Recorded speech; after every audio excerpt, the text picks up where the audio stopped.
अस्सलामुअलैकुम, सुबह खैर। कैसे आप सब लोग। और जनाब, नई सुबह, नई सुबह का आगाज़ है, तो जाहिर सी बात है खुश रहना सेहत के लिए बड़ा ज़रूरी है। और अगर आप खुश रहेंगे तो उससे दो बातें होंगी, एक तो आपकी स्किन अच्छी होगी और दूसरा आपका दिन जो है वो बहुत अच्छा गुजरने वाला है।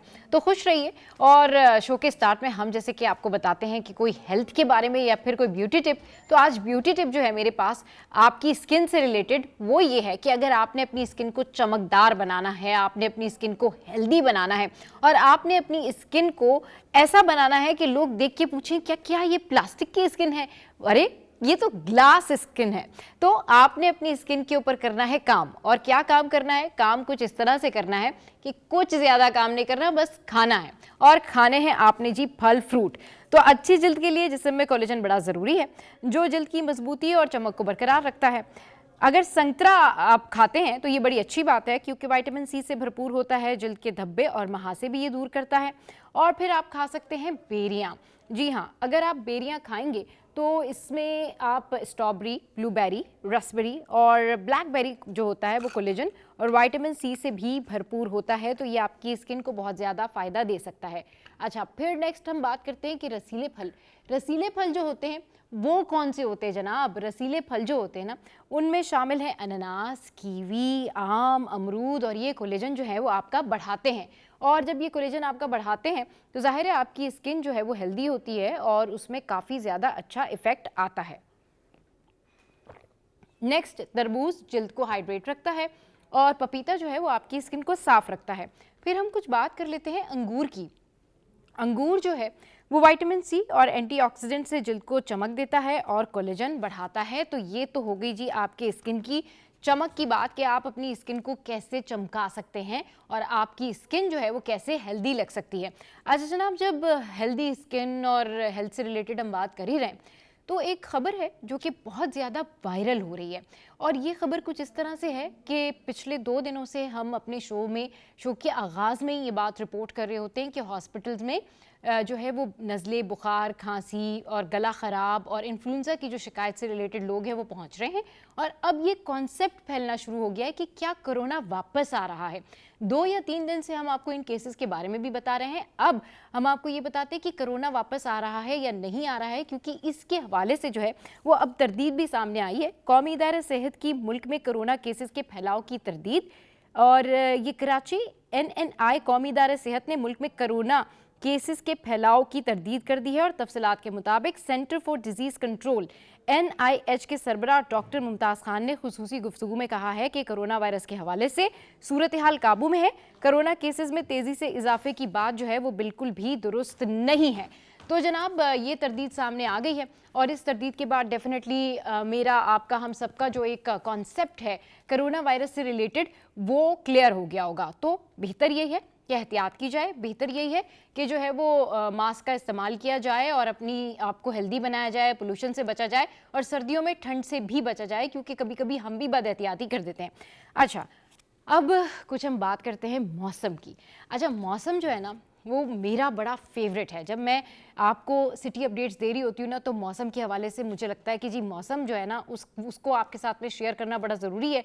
इससे जो है वो आपका अपना जो पूरे दिन का मौसम होता है ना वो भी अच्छा रहता है। तो मौसम कुछ इस तरह से है कि जनाब, शुमाली मगरबी बलूचिस्तान, बलाई खैबर पख्तूनख्वा, कश्मीर और गिलगित बल्तिस्तान में बारिशें और पहाड़ों पर बर्फबारी की तवक्को जाहिर की गई है, जबकि मुल्क के दीगर जो इलाके हैं उसमें सुबह में, शाम में सर्द और खुश्क रहेगा। ताहम रात के औकात में पंजाब के बेशतर अजला और बालाई सिंध में हल्की से दरमियानी ठंड छाए रहने की तवक्को है। 24 घंटे का जो मौसम है मुल्क का बेशतर हिस्सों में मौसम सर्द और मतला अबर आलूद नहीं। ताहम बलूचिस्तान, गिलगित बल्तिस्तान, बालाई खैबर पख्तूनख्वा और कश्मीर में चंद मुकामात पर बारिश और बर्फबारी भी मुतवक्के है। और जब बारिश और बर्फबारी होगी तो डेफिनेटली लोग इंजॉय भी करेंगे। ये तो मैंने आपके साथ में शेयर किया मौसम। और अब जान लेते हैं कि आज का मौसम दिन भर का कैसा रहेगा। Here we go now. अच्छा जी, आज 11 बजे 22 सेंटीग्रेड रहेगा, 12 बजे 24 सेंटीग्रेड रहेगा और 1 बजे 25 सेंटीग्रेड और 2 बजे 26 सेंटीग्रेड रहने वाला है ये मौसम। तो जनाब, वेदर जो है वो अपडेट्स, वेदर अपडेट्स हमने आपके साथ में शेयर की। सोने की बात कर लेते हैं, क्योंकि सोना ख़रीदना, सोना बेचना और सोना लेके आना ना लोगों का बड़ा फेवरेट बन गया है आजकल। उसकी रीज़न ये है कि बहुत सारे लोग जो है इसको अपनी सेविंग के लिए भी रख लेते हैं। तो सोना 24 कैराट फ़ी तोला 2,82,900 रुपये, और सोना जो 24 कैराट है 10 ग्राम 2,42,541 रुपये 429 का हो गया है। और आलमी मार्केट में जो सोने के प्राइस हैं वो $2,708 हो चुके हैं। तो ये मैंने आपके साथ में सोने के प्राइजेस जो हैं वो शेयर किए। कुछ बात कर लेते हैं दालों की, और खाना पकाना है, दालें पकानी है, चिकन पकानी है, तो रेट्स भी ज़रा सुनते जाइए। तो दालों में हमारे साथ क्या है? दालों में हमारे पास है दाल मूंग है 409 रुपये, दाल चना है 369 और दाल मसूर है 295। इसके अलावा जो वाइट चना है वो 369 है, ब्लैक चना 299 है, रेड लोबिया 600 है और वाइट लोबिया जो है वो 409 है। अच्छा जी, तो ये तो हो गई कुछ खाने पकाने की बातें, लेकिन अब थोड़ी सी हम कर लेते हैं कपड़ों की बातें। जी हाँ, कहाँ लगी हुई है सेल और कहाँ नहीं लगी हुई है सेल, ये हम आपको बताएंगे, और कितने % है ऑफ, और कहाँ से ले सकते हैं आप अच्छी अच्छी शर्ट्स, और कहाँ से बाय कर सकते हैं आप कुर्ते, तो ये हम आपको बताते हैं। ये जो सेल लगी हुई है ये लगी हुई है अलकरम पे 40%, फिर क्रॉस स्टिच पे जो है वो फ्लैट सेल है 40%, देन साया पे है सेल, फिर खाड़ी पे सेल लगी हुई है, लाइमलाइट पे 40% सेल है, खाड़ी पे 70% सेल है, एंड गुल अहमद जो है उस पर 50% सेल लगी हुई है।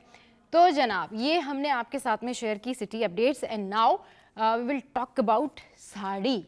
जी हाँ, आपने कभी सुना है कि साड़ी पहनने पे किसी को अवार्ड मिला हो? नहीं सुना होगा, लेकिन हमारे यहाँ साड़ी पहनने पर अवार्ड दिया गया है, और ये है पॉलिटिशियन नसरीन जलील, जिनको साड़ी पहनने पर जो है वो अवार्ड दिया गया है। ब्रिटिश काउंसिल कराची में मुत्तहिदा कौमी मूवमेंट MQM की रहनुमा नसरीन जलील को खूबसूरत साड़ी पहनने पर खूबसूरत अवार्ड दिया गया है। अच्छा, तारा दाऊद की जानिब से ब्रिटिश कौंसलेट कराची में ये तकरीब सजाई गई थी, और इसमें पाकिस्तानी अदाकारा जो है अरीज चौधरी, सरवत गिलानी और फ्रिया अल्ताफ, फयाज खान, अमीन गुलजी और साबिक वफाकी वजीर जावेद जब्बार और टेस्ट क्रिकेटर शोएब मोहम्मद तवज्जो का मरकज़ बने रहे।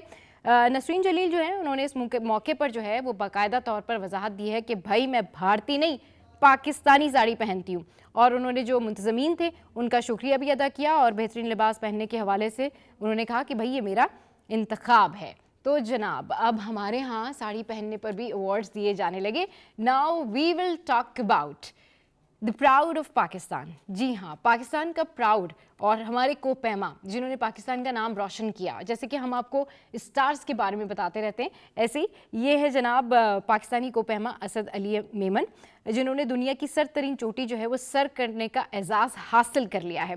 इंस्टाग्राम पर बड़ी ज़बरदस्त इन्होंने पोस्ट शेयर की, इनकी तस्वीरें भी आप देख रहे होंगे। और ये असद अली मेमन है जिन्होंने अंटार्कटिका की सबसे ऊंची चोटी माउंट विंसन जो है वो सर कर ली है। ये चोटी शदीद सर्दी और ख़तरनाक मौसम की वजह से दुनिया की सबसे मुश्किल तरीन चोटियों में शुमार होती है।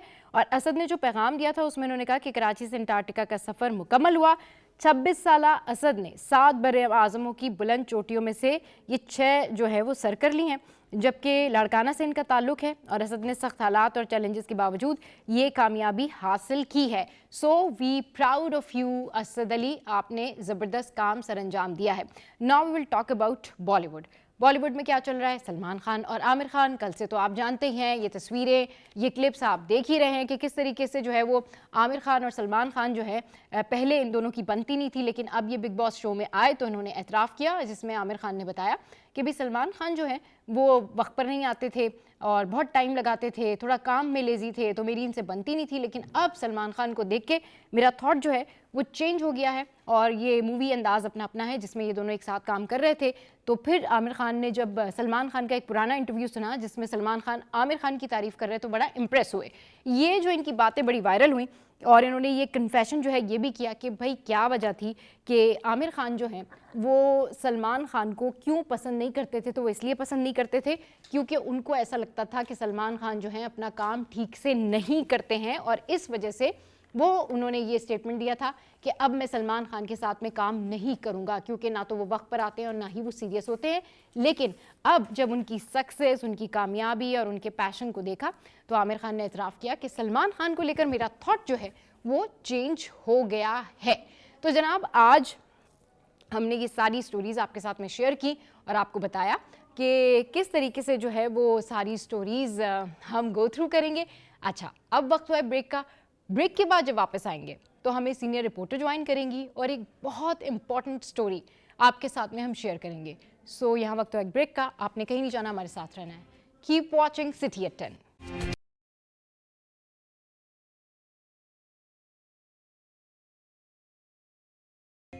Welcome back. तो जनाब, महंगाई बड़ी बढ़ रही है और महंगाई बढ़ रही है, इस हवाले से हम शो भी करते हैं, आपको रोज़ाना बताते भी हैं कि क्या प्राइस है क्या नहीं है, अवाम क्या कह रहे हैं। लेकिन महंगाई बढ़ रही है, इस पर ड्रामे भी बन रहे हैं, क्योंकि इस महंगाई में ना मोहब्बत करना, मोहब्बत निभाना भी बड़ा मुश्किल हो गया है। ज़रा सुनिए जवेरिया सऊद क्या कह रही हैं। तो सुनिए जवेरिया सऊद क्या कह रही है इस हवाले से, क्योंकि उन्होंने भी इस हवाले से एक ड्रामा बनाया है। स्क्रिप्ट पढ़ रही है? हाँ, याद कर रही हूँ। अच्छा, मुझे बताइए, मोहब्बत और महंगाई ये कैसे दिमाग में ख्याल है कि भाई मोहब्बत भी और महंगाई भी है इस ज़माने में? क्योंकि हमारे आसपास जितने भी हम लोगों को मिला के जितने भी लोग हैं, सब महंगाई से बहुत परेशान हैं। तो चाहे वो अमीर हों चाहे वो गरीब हों, सबका जो है ना महंगाई में आटा गीला हुआ है। तो इसमें मोहब्बतें जताने के लिए, मोहब्बतें निभाने के लिए पैसे की कितनी ज़रूरत होती है इंसान की ज़िंदगी में। और कुछ लोग ऐसे भी होते हैं जिनके पास पैसा तो बहुत है लेकिन मोहब्बत नहीं है। और कुछ लोग ऐसे हैं जिनके पास मोहब्बत तो है मगर उसको जताने के लिए पैसा नहीं है। मेरी अधूरी मोहब्बत जो थी वो मेरी दादी हैं, जो कि इस दुनिया से चली गई हैं। तो मुझे लगता है कि मेरी मोहब्बत अधूरी रह गई। मैं उनसे इतना कुछ नहीं कह पाई जितना मुझे कहना चाहिए था। और मुझे अपने हर रिश्ते के लिए ऐसा लगता है कि जैसी मेरी मोहब्बतें किससे अधूरी रह गई हैं। शायद वक्त की कमी की वजह से, मसरूफियत की वजह से, मैं चाहे मेरे बच्चे हों, चाहे मेरे माँ बाप हों, बहन भाई हों, मेरे दोस्त हों, सऊद हों, मुझे ऐसा, मैं खुद अपनी ज़ात के लिए मैं टाइम नहीं दे पाती। तो मुझे लगता है कि ये वही अधूरी मोहब्बतें हैं जिनके लिए हमें वक्त निकालना ज़रूरी है और जिनको हमें जताना ज़रूरी है कि हम उनसे प्यार करते हैं। ये स्क्रिप्ट आपका? चले जी, ये बड़ी अच्छी बात है कि आप जिन लोगों से प्यार करते हैं, आपकी जो फैमिली है, आपको उनको बताना बड़ा ज़रूरी है कि आप उनसे कितना प्यार करते हैं। वरना बहुत सारे लोग जो होते हैं वो एक्सप्रेसिव नहीं होते और उस मामलात में जो है ना फिर लोगों के बीच में बड़ा गैप आ जाता है। अब चलते करेंसी रेट्स की जानिब। So here we go now.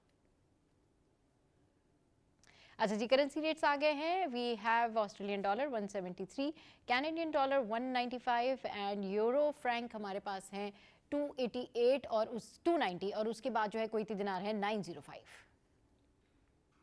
Next हमारे पास हैं यूके पाउंड 345, फिर हमारे पास है सऊदी रियाल 74 पे, फिर स्विस फ्रैंक जो है वो 306 पे हैं और फिर उसके बाद यूएस डॉलर जो है वो 281 पर है। तो ये हमने आपके साथ में जो है करेंसी रेट्स शेयर किए। अच्छा, टॉप स्टोरीज पे बात करने के लिए हमारे रिपोर्टर्स ने हमें ज्वाइन किया है, महराज भाई और अयाज भाई। अस्सलाम वालेकुम, वेलकम टू द शो। कैसे हैं आप सब लोग? अल्हम्दुलिल्लाह। अयाज भाई, आप तो काफ़ी ऐसा लग रहा है काफ़ी अरसे बाद जो है ना वो वापस आए हैं शो पे, मतलब आपको तो डबल वेलकम करना चाहिए कि जी आपकी वापसी पे आप वेलकम। लोगों ने बुलाना छोड़ दिया। नहीं, ऐसी आप बिजी बड़ा रहते हैं, आपके पास टाइम नहीं होता जी। हम तो चाहते हैं कि अयाज भाई आए। अच्छा अयाज भाई, अभी आपने सुना होगा जवेरिया का जो है वो शॉर्ट के वो किस तरीके से बात करी थी भाई, वो अधूरी मोहब्बत के बारे में बात करी थी। आप लोग की कोई है अधूरी मोहब्बतें, कोई ऐसी है कि कोई छोड़ी नहीं, हमने तो पूरी घर तक पहुंचाई, अपने घर तक लेके आ गए हम तो अपनी मोहब्बत को। चले जी, अच्छी बात है। महंगाई का भी उन्होंने जिक्र किया, महंगाई काफ़ी बढ़ रही है और इस महंगाई में जो है वो मोहब्बत निभाना, रिश्ते निभाना बड़ा मुश्किल हो गया है। कि वैसे एक कमेंट कर दें आप वैसे इस महंगाई के बारे में। देखिए, बात तो ये है कि जवेरिया ने जो बात कही है उसमें महंगाई का जिक्र इसलिए है कि देखिए हमारे यहाँ ज़रूरी नहीं है कि एक लड़का और लड़की की मोहब्बत के हिसाब में पैसे खर्च होते हों। आप अगर अपनी बहन से मोहब्बत करते हैं, अपने भाई से मोहब्बत करते हैं, अपने अजीज किसी भी रिश्तेदार से जो आपका फेवरेट हो, तो आप उसको कोई अच्छा तोहफा देना चाहते हैं, कोई अच्छी चीज़ देना चाहते हैं। अच्छा, जब आप सोचते हैं इसके बाद अपने हालात पर नज़र डालते हैं तो फिर आपको ये फील होता है कि यार ये मैं चीज़ खरीद नहीं सकता। तो महंगाई भी जो है मोहब्बत पर असरअंदाज हुई है। मोहब्बत जो फूल भी चल जाता था ना, फूल भी चल जाता था। ये है कि जितना आसान हो गया कम्युनिकेशन, हमारे दौर में तो मोहब्बतें करना बहुत मुश्किल काम था। सही है, जो खतों किताबत भी बड़ी मुश्किल से जो है ना इशारों में कि वहाँ पहुंच जाएगा, पत्नी पहुंचेगा कि नहीं पहुंचेगा। जहाँ मोहब्बतें और चीजें अपना मैसेज देना आसान हो गया, लेकिन अब गिफ्ट देना जो मोहब्बत की सबसे मेन कड़ी होता है, वो चाहे घर में बेगम को देना हो किसी इवेंट पे या आपने कहीं बाहर देना है बेचारे यंगस्टर्स के लिए जो उन्होंने जहाँ अपने इज़हार मोहब्बत करने के लिए जो उनके इवेंट्स आते हैं, अब जेब जवाब नहीं देती, क्योंकि गिफ्ट चाहे चाहे अब बेगम को तो गोल्ड या कोई डायमंड की चीज देने के ऊपर भी सोचना पड़ता है कि भाई ये चीजें कहाँ पहुंच चुकी हैं, अब कहाँ पहुंच मुमकिन चुकी है। नहीं मतलब वो देखिए जी, gift मोहब्बत का इजहार भी जो है वो अब न्यूज सेशन में भी डिस्कस होने लगा है। ये आलम हो गया महंगाई का, ये भाई सोचिए इसमें एक आप। सजेशन है मोहब्बत करने वालों के लिए हाँ। कि भाई अब जैसे हालात चल रहे हैं कम से कम एक कमेटी डाल के रखें। जी ठीक है बात भी जी, सही है। जितने भी मोहब्बत करने वाले लोग हैं वो इन हालात में कमेटी डाल के रखे, और ये बता रहे हैं हमारे करस्पॉन्डेंट आपको। तो देखिए ये हालात आ गए। अच्छा जनाब, अब जिक्र करते हैं हम एक ऐसे केस का जिसने कई दिनों से पूरे पाकिस्तान को ही जकड़ा हुआ है, और हर कोई इस बारे में बात कर रहा है कि भाई आखिर होगा क्या, हुआ क्या। बैक टू बैक इस तरह से खबरें सामने आई, और C21 अपने नाजरीन को अपडेट करता रहा, बताता रहा, और लोग जिस तरह से पूछते रहे, इंटरेस्ट लेते रहे, क्योंकि ये मामला है बच्चे का। बच्चे हर घर में होते हैं, और ये जो बच्चे हैं ना, ये एक अल्लाह ताला का इनाम होते हैं, अल्लाह की रहमत होते हैं, अल्लाह की नेमत होते हैं। लेकिन हमारे जो मुआशरा है और जिस तरह की हमारी कराची में हालात और वाक़यात हैं, अब शायद इन नन्हे बच्चों के लिए भी ना ये शहर, ये जगहें महफूज नहीं रही। मैं बात कर रही हूँ सारिम की। अच्छा, सारिम से पहले, यानी इस सारिम की बात को आगे बढ़ाने से पहले अगर मैं कुछ स्टैट्स आपके साथ में शेयर करूँ ना, तो 2024 के जो अनऑफिशियल एक असेसमेंट सामने आई है, उसमें कहा जा रहा है कि 5000 केसेस जो हैं वो सर्ज हुए हैं, यानी बढ़ गए हैं पिछले 6 सालों में, और तकरीबन 62% केसेस जो हैं वो पंजाब में हैं। इसके अलावा 33% जो है वो इस साल में ये केसेस बढ़े हैं। तो ये अगर आदाद-ओ-शुमार देखें ना, तो ये चौंका देने वाले आदाद-ओ-शुमार हैं। और ये जो चाइल्ड अब्यूज़ है, ये पाकिस्तान में एक डार्क रियलिटी बन गया है। यानी इसके लिए अब जो चाइल्ड कोर्ट्स हैं उनका भी मुतालबा किया गया है कि भाई चाइल्ड कोर्ट्स बनानी चाहिए। मुस्लिम लीग नून की रुकन थी, उन्होंने भी एक इस हवाले से जो है वो करारदाद पेश की, मंजूर हो गई बल्कि वो करारदाद कि हाँ भाई इस तरह की चाइल्ड कोर्ट्स जो हैं प्रोटेक्शन कोर्ट्स बननी चाहिए, और उनको उनके अंदर डेली बेसिस पर हेयरिंग होनी चाहिए। और फिर जहां 48 घंटे में मेडिकल रिपोर्ट लाजमी करा रहे, वहां अब 24 घंटे में जो है वो मेडिकल रिपोर्ट सामने आनी चाहिए। तो इस हवाले से बड़ी सारी चीज़ें हो रही हैं, लेकिन एक्चुअली इस प्रॉब्लम को कैसे दूर किया जा सकता है, अपने बच्चों को कैसे महफूज बनाया जा सकता है, और सारिम के साथ क्या हुआ, इसकी क्या इनसाइड स्टोरी है, ये आपके साथ में शेयर करेंगे हमारे करस्पॉन्डेंट महराज भाई, जो कि इस खबर के ऊपर, इस स्टोरी के ऊपर बहुत डीप डाउन जाके काम कर रहे थे। महराज भाई, इन दी एंड फाइनली वही हुआ जिसका हम सबको डर था या हम खदशा जाहिर कर रहे थे, कल भी हम यही बात कर रहे थे। बिल्कुल ऐसी बात है कि सारिम जब गायब हुआ अपने घर से, उसके बाद तो इसके अगवा का मामला जो है बहुत ज़्यादा हाईलाइट हुआ, हाई प्रोफाइल केस बन गया। हाँ। पुलिस के लिए भी चैलेंज था, और इसके बाद हमने देखा कि पुलिस को तो कोई कामयाबी नहीं हुई। हाँ। लेकिन फिर अचानक जो है वो हफ्ते को उसकी डेड बॉडी जो है वो टैंक पे तैरती हुई मिली। तो उस वक्त भी जो है तकरीबन 70% लोगों का यही कहना था, और तफ्तीशी इदारों का भी, कि ये हादसाती है, और बच्चा जो है गत्ता रखा हुआ था वहाँ, तो वो स्लिप हो गया होगा, तो गिर गया होगा, फिर किसी को पता नहीं चला, और पुलिस ने सही से तलाश भी नहीं किया। तो यही सूरत हाल थी सामने। लेकिन कल जो सूरत हाल सामने आई है मेडिको लीगल रिपोर्ट के बाद, उसने सबको चौंका दिया, सबको अफसरदा कर दिया, गम गुस्से में मुब्तला कर दिया। इतना प्यारा सा मासूम सा बच्चा, जिसकी हम मेरे ख्याल में हम कल ही शायद, या हाँ कल ही उसकी वो वीडियो देख रहे थे, जिसमें वो दुआएं मांग रहा था अपनी दादी से मिलने के लिए, कब्रिस्तान जाने की बातें भी कर रहा था। तो इतना नन्हा सा प्यारा सा बच्चा था, अब उस पर तशद्दुद हुआ, और उसके साथ ज़्यादती भी हुई। गर्दन की हड्डी भी उसकी टूटी हुई थी, जो कि मेडिकल रिपोर्ट में सामने आई एमएलओ की। अच्छा, उनके घर की जो खवातीन थी महराज भाई, कल भी मैं आपसे यही बात करी थी ना कि उनके घर की खवातीन जो हैं वो बार बार एलिगेशन लगा रही हैं कि बिन उन्होंने गेट्स वगैरह बंद कर दिए थे, किसी को बाहर नहीं जाने दे रहे थे, आने नहीं दे रहे थे, यूनियन के लोग इन्वॉल्व हैं। ये क्या स्टोरी थी? अच्छा, ये क्या उनका मतलब, क्या मकसद क्या था उनका इस हवाले से बात? देखिए बात ये कि अगर देखिए खुदा न करे अगर मेरा भी बच्चा इस तरह से गायब होगा, तो मैं भी सब पे शक करूँगा। तो उनकी भी बेचारों की यही सूरत हाल थी, वो सब पे शक कर रहे थे, कि हर किसी को शक की निगाह से देख रहे थे कि यही तो कहीं मेरे बच्चे को गायब करने में मुलविस नहीं। उस वक्त तो उनके जहनों में ये था ही नहीं ना कि मेरा बच्चा अब इस दुनिया में रहा ही नहीं है। उनके जहनों में तो ये था कि मेरे बच्चे को अगवा कर लिया गया है। तो उनका गम गुस्सा अपनी जगह पर जायज़ था। MQM के रहनुमा पहुँचे, उनसे भी बदतमीज़ी हुई। उसके बाद मतलब कल फिर कुछ मीडिया के जो लोग हैं उनके साथ भी उन्होंने, जाहिर सी बात है वो अभी गमो गुस्से का शिकार हैं। हाँ। और मीडिया यानी हम समेत जो भी हाँ। उनसे पहुंचता है, हाँ। सवाल जवाब करता है, उनसे मालूमात लेता है, तो उसके लिए बेचारे जो है काफ़ी टेंशन में हैं। लेकिन अभी ये सूरत हाल ये हुई है, अभी जो मैं आपको करंट सिचुएशन बताऊं, जो अभी तक न्यूज़ की जीनत नहीं बनी है। हाँ। AVCC जो इदारा है जो इस पर वर्कआउट कर रहा है, तफ्तीश कर रहा है इस मामले की। तो उन्होंने 5 अफराद को कल हिरासत में लिया था। उनमें से कोई 2 अफराद ऐसे हैं जिनका डीएनए टेस्ट, मतलब डीएनए लिया गया है उनका और भेजा गया है एक कोई टेस्ट के अजहर लिए। कोई कौन? जी, इसमें एक अजहर भी है अच्छा, जिनका करीबी बताया जा रहा है कि एक रिश्तेदार है। तो बात यह है कि उनका डीएनए की जो रिपोर्ट है वो 48 घंटे में कम से कम में आएगी इनिशियली। तो वो अगर आ जाती है तो उसके बाद कोई सूरत हाल आगे बनेगी कि इसमें कौन कौन मुलविस था। लेकिन इंतहाई अफसोसनाक सूरत हाल और खौफ ज़दा कर देने वाली सूरत हाल है, क्योंकि अब इंसान जो है वो अपने, जाहिर सी बात है, बच्चे ही उसकी दुनिया होते हैं। और अब बच्चे अगर महफूज नहीं है शहर कराची में, पहले ही लोग जो है वो डाकुओं के रहमो करम पर थे शहर के अंदर, ठीक है, स्ट्रीट क्राइम का जिन हमारे यहाँ जो है बेकाबू था। अब उसके बाद इस तरह से बच्चों का लापता हो जाना, अगवा हो जाना, उसके बाद इस बेदर्दी से उनका कत्ल हो जाना, ये वाकई बहुत बड़ा सवालिया निशान है हमारे इदारों पर भी और उन लोगों की जहनीतों पर भी जो इस किस्म के घटिया जो है फेल में मुलविस हैं, जो इस कदर की घटिया सोच रखते हैं अपनी, कि मासूम बच्चे में एक, मेरे पास अल्फाज नहीं है कहने के लिए, इतना प्यारा सा मासूम बच्चा है, मतलब उसके साथ इस तरह से इसका मर्डर कर देना। मेराज भाई, जो उसकी क्या उसकी जहनी कैफियत होगी जो उस कातिल उसकी की? उसकी मेडिकल रिपोर्ट आई है ना, मैं वो पढ़ रही थी और मैं पढ़ के, मतलब मुझसे पढ़ी नहीं जा रही थी वो रिपोर्ट। जो हालात हैं और जो इस शहर के जो लॉ एंड ऑर्डर की सिचुएशन है, चाइल्ड अब्यूज़ के ऊपर जो अनरिपोर्टेड केसेस हैं वो लातादाद रिपोर्टेड केसेस हैं। मतलब आप सोच नहीं सकते कि रोज़ाना 13 बच्चे जो हैं उनको ज़्यादती का निशाना बनाया जाता है, और ये अनरिपोर्टेड, यानी कितने ऐसे केसेस हैं जो कि अनरिपोर्टेड है। पिछले 6 सालों में 5000 केसेस जो हैं वो बढ़ते जा रहे हैं। सबसे ज़्यादा पंजाब में 62% केसेस।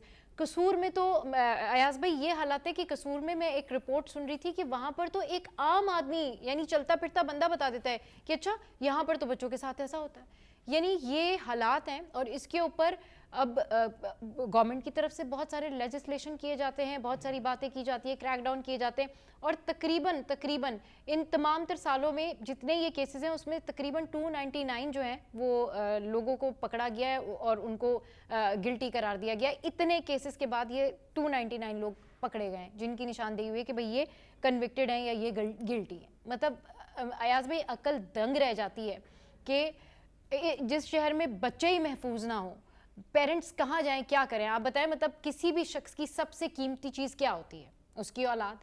अगर वही महफूज नहीं है तो पेरेंट्स कैसे मैनेज करेंगे, क्या करेंगे? भाई फैमिली में सबसे छोटा बच्चा आपका भाई है, कज़न है, आपका बेटा है या बेटी है, आपके लिए सबसे कीमती वही है, और आप क्या कर रहे हैं? हमारे शहर में क्या हो रहा है, हमारे मुल्क में क्या हो रहा है? अक्रॉस पाकिस्तान ये केसेस बढ़ रहे हैं। देखिए, अब बात यह है कि जिन्होंने ये काम करना है इसके लिए उनकी कानून साज़ी करना उनका काम है, जो हमारे बड़े आला ओहदों पे जो लोग बैठे हैं। इसके लिए ऐसी सज़ा हो कि करार वाक़ई सज़ा, ये जो लफ्ज़ है ना, ये छोटे पड़ जाएं। आपने उनको सरेआम ऐसी सज़ाएं देनी है, क्योंकि देखें, आप और मैं इस वक्त बात कर रहे हैं, लोगों को नहीं पता, वो जो करने वाले लोग हैं जो इस फेल में मुलव्वस हैं, उनको कोई फ़र्क नहीं पड़ता। जब आपकी सज़ा और जज़ा का जो तरीक़ाकार ही वो ऐसा है, वो कहते हैं जाएंगे सामने आने वाला जो विक्टिम फैमिली है, उसके बाद हमारे यहाँ जो, मैं हमेशा ये बात कहता हूँ कि हमारा कानून इतना अजीब और गरीब किस्म का है कि वो आपको डरा देंगे। आप अगर जिस चीज़ के विक्टिम हैं, आपको पुलिस, आपको तफ्तीशी इदारे इतना डरा देंगे कि वो सामने वाला जैसे कि वो उसने काम सही किया है और आप जो है मुजरिम हैं, क्योंकि वो आपको बोलेंगे आपको बार बार कोर्ट आना पड़ेगा, आपको बार बार तफ्तीश के लिए हमारे पास पेश होना पड़ेगा। तो सामने वाली फैमिली जाके एक केस होगी, 2 हेयरिंग होगी, 3 हेयरिंग होगी, 5 हेयरिंग होगी, 6 महीने बाद उसका भी जो है ना वो जो है थक हार के, वो हालात तो देखे हमारे यहाँ कोर्ट्स के, जाके आप सुबह जाके एक आदमी खड़े होकर देखे तो सही वहाँ पे हालात किस तरीके से, कितने केसेस लगे हुए। बात यह है कि जिन्होंने कानून साजी करनी है अब उनको अपनी चीज़ों से बाहर निकलें और लोगों की, आवाम के और ख़ास करके बच्चों के मामलात में, ये जो मामला आज का नहीं है। और ये जो आप कह रही है ना कि फैमिली, हर घर का बच्चे, और ये जो माँ बाप के ऊपर बड़ी जिम्मेदारी है कि अपने बच्चे पे नजर रखें। ये तो है, आबादियों में जाए बच्चे तो ऐसे है। खेल रहे हो तो उनको कोई फर्क ही नहीं पड़ता। भाई बच्चे पैदा कर दिए, बाहर सड़कों पे छोड़ दिए तो होगा ना इस तरीके से। आपकी जिम्मेदारी वालिदैन की, आपके भाई बहनों की, आपके रिश्तेदारों की। अब तो करीबी रिश्तेदार आपके निकल आते हैं जो ये अब्यूजमेंट में आते हैं। ये देखिए ना, बच्चे बच्चियां हर हाँ, वो मैं आपका परसेंटेज कह रहे हैं, हाँ। हर बच्चा हर बच्ची एक वक्त जिंदगी में ऐसा आता है जो इसके ऊपर ऐसा अटेम्प्ट किया जाता है। ये मैं वसूख से कह रहा हूं कि इस माशरे के अंदर इतना घटिया सोच के लोग हैं कि वो कहीं ना कहीं एक दफा उसको इस चीज से गुजरना पड़ता है किसी फेज में। कहीं ये ना सिर्फ कहीं 11 harassment हो रही 12 होती से है, 14 हाँ, साल हाँ। तक की उम्र की बात कर रहा हूं ये मैं। हाँ, हाँ। चाहे आप रात के शाम के टाइम बस स्टॉप पे खड़े हो जाएं तो आपके सामने बाइक वाला आके खड़ा हो जाएगा। वो इस चक्कर में नहीं होता कि वो आपको लिफ्ट दे देगा, हाँ। कोई ना कोई गाड़ी वाला आके आपके सामने खड़ा हो जाता है। ये बस स्टॉपों का हाल है आपके बिल्कुल कराची यही शहर के हाल है। अंदर। आप सेफ्टी फील ही बच्चों नहीं की तो बात करते। दूर की कह रहे हैं, मैं आपको 13 से 14 साल की उम्र का मैं कह रहा हूं आपको। हाँ। यहां पर जब तक सजा और जजा का और इनकी सजाएं सरेआम होनी चाहिए। ये बात पहले मैंने भी आई बताया थी ना कि ताकि कितने लोगों की केसेस रूह हुए, कांप लेकिन जाए। ये 299 लोगों को सोच guilty करार दिया। सोचते हुए हाँ, भी ना पकड़े रूह उन्होंने। कांपनी चाहिए आदमी की, ऐसी सजा होनी चाहिए, तब जाके ये मामला तय होंगे। इस हद तक बढ़ चुके हैं हमारे माशरे में। सही। ये बताते नहीं है, अनरिपोर्टेड बहुत सारे मामला हाँ, आते हैं बहुत cases पंजाब हैं। और लोअर पंजाब के अंदर तो ये ज्यादा है, और खासकर केपीके के अंदर ये मामला बहुत बिगड़ चुके हैं। मैं बोलना नहीं चाहता कि बहुत सारी ऐसी दीनी जो जगहें हैं जहां पे पढ़ाया जाता है वहां पे भी ये मामला सामने आते हैं हमारे सामने। सही। तो ये चीजें खुदारा अब जो है होश के नाखून लेने पड़ेंगे आला इक़्तिदार वालों को। कानून साजी ऐसी करें जिसके लिए कोई WHO आके उठ के कोई नहीं बोलेगा। जब आप बोलेंगे ना बच्चों के साथ ऐसा हो रहा है, कोई दुनिया में वो तो आके नहीं बोलेगा कि भाई हमारे मामला जारी करते थे जी, पाकिस्तान में तो ये हो रहा है, लेकिन पाकिस्तान में ये हो रहा है तो ये क्यों हो रहा है भाई? इसको संभालने वाला कौन है? इसको संभालने वाले भी तो हम ही लोग हैं। ठीक है, बहुत अच्छी बात है कि अब ये एक यूनानिमसली जो है बिल मंजूर हुआ है। लेट्स सी कि इसके ऊपर काम हो और जल्दी जल्दी काम हो, क्योंकि जिन घरों के ये नन्हे फूल है ना, वो मतलब इनका कोई ये प्राइसलेस है, इनका कोई नेमुल बदल नहीं है। मतलब जिंदगी खत्म हो गई, जिसके घर का बच्चा चला गया उसकी जिंदगी खत्म हो गई है। इस हवाले से मजीद भी डिस्कशन करेंगे। अयाज भाई हमारे साथ मौजूद थे। अयाज भाई आपका बहुत शुक्रिया। और ब्रेक के बाद जब वापस आएंगे तो ये जो certain kind of mind set है ना, इसके ऊपर हम बात करेंगे कि ये जो लोग बच्चों को अब्यूज़ करते हैं, ये जो लोग बच्चों को इस तरह से टारगेट करते हैं या हाईलाइट करते हैं या पकड़ते हैं, एक्चुअली इनका माइंडसेट क्या है? ये क्या बाकी फिजिकली अनफिट होते हैं, या ये कोई इनको कोई शौक होता है, या पीछे से इनको कोई पैसे दे रहा होता है? ये इसकी इनसाइड स्टोरी क्या है ये जानेंगे, लेकिन इस ब्रेक के बाद। तो आप हमारे साथ रहिए।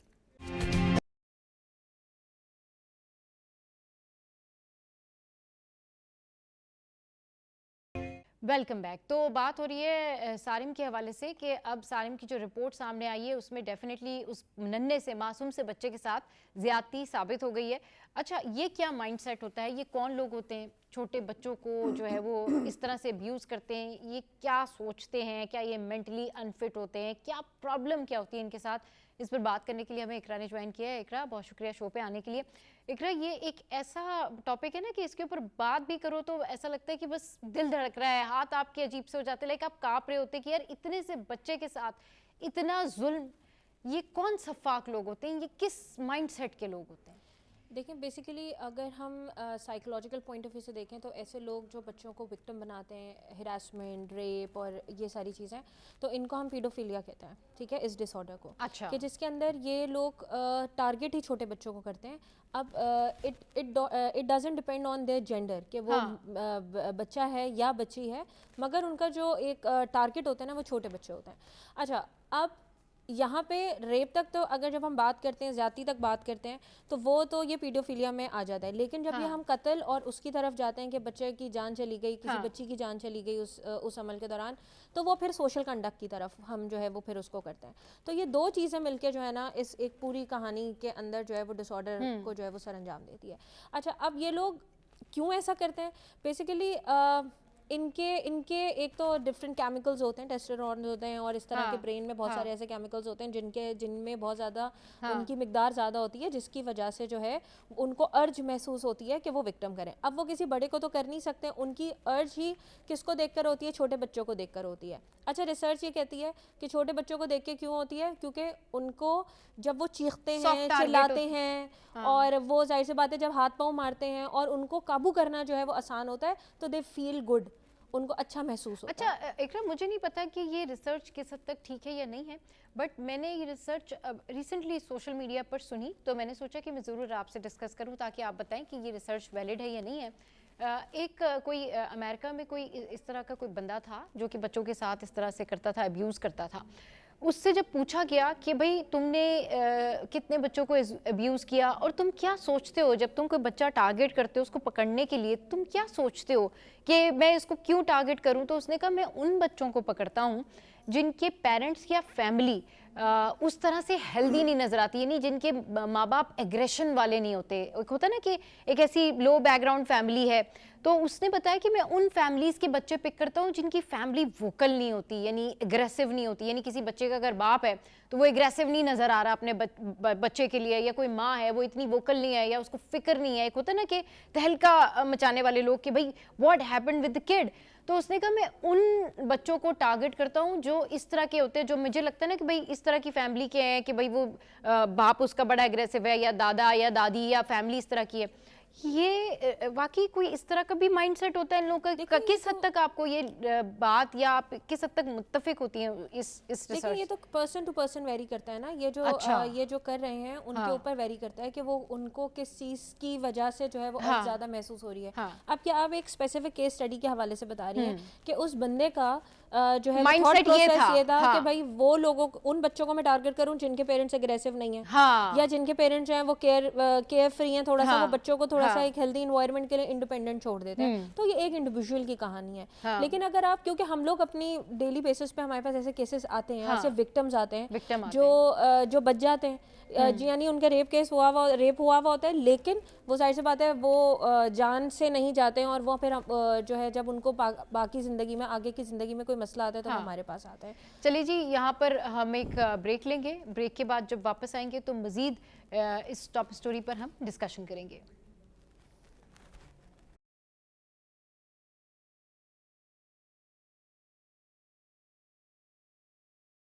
Welcome back. तो इकरा हमारे साथ मौजूद हैं और मेराज भाई भी हमारे साथ मौजूद हैं। इकरा, जिस तरह से आप ये सर्टन काइंड ऑफ माइंडसेट की बात कर रही हैं कि पर्सन टू पर्सन जो है ना वो वेरी करता है कि एक्चुअली कि क्या बंदा क्या सोच के किसको टारगेट कर रहा है। अब अगर कसूर के वाक़यात देखें या पंजाब में 62% केसेस जो हैं वो रिपोर्ट हो रहे हैं, ये मतलब ये बढ़ता चला जा रहा है ना, ये अनरिपोर्टेड है। अच्छा, अभी जो सारिम का करंट केस है उसमें एक करीबी रिश्तेदार पे भी शुबा जाहिर किया जा रहा है। तो अगर हम ये सोसाइटी के तौर पे इसको देखें तो फिर तो लोग किस पे यकीन करें? मतलब अगर आपके अपने खुद के रिलेटिव, आपका अपना कोई सगा रिश्तेदार आपके बच्चे को ज्यादती का निशाना बना रहा है, उसके साथ बुरा कर रहा है, लोग ऐसे सोच भी कैसे सकते हैं? हम तो मतलब कोई किसी गैर को भी, कोई किसी दुश्मन को भी हर्ट नहीं कर सकता। यानी अगर आपकी किसी से बहुत दुश्मनी भी है ना तो भी आप बस या तो अल्लाह पे छोड़ देते हैं या उससे जाके बात कर लेते, भी तुमने हमारे साथ ये किया, दैट इज इट।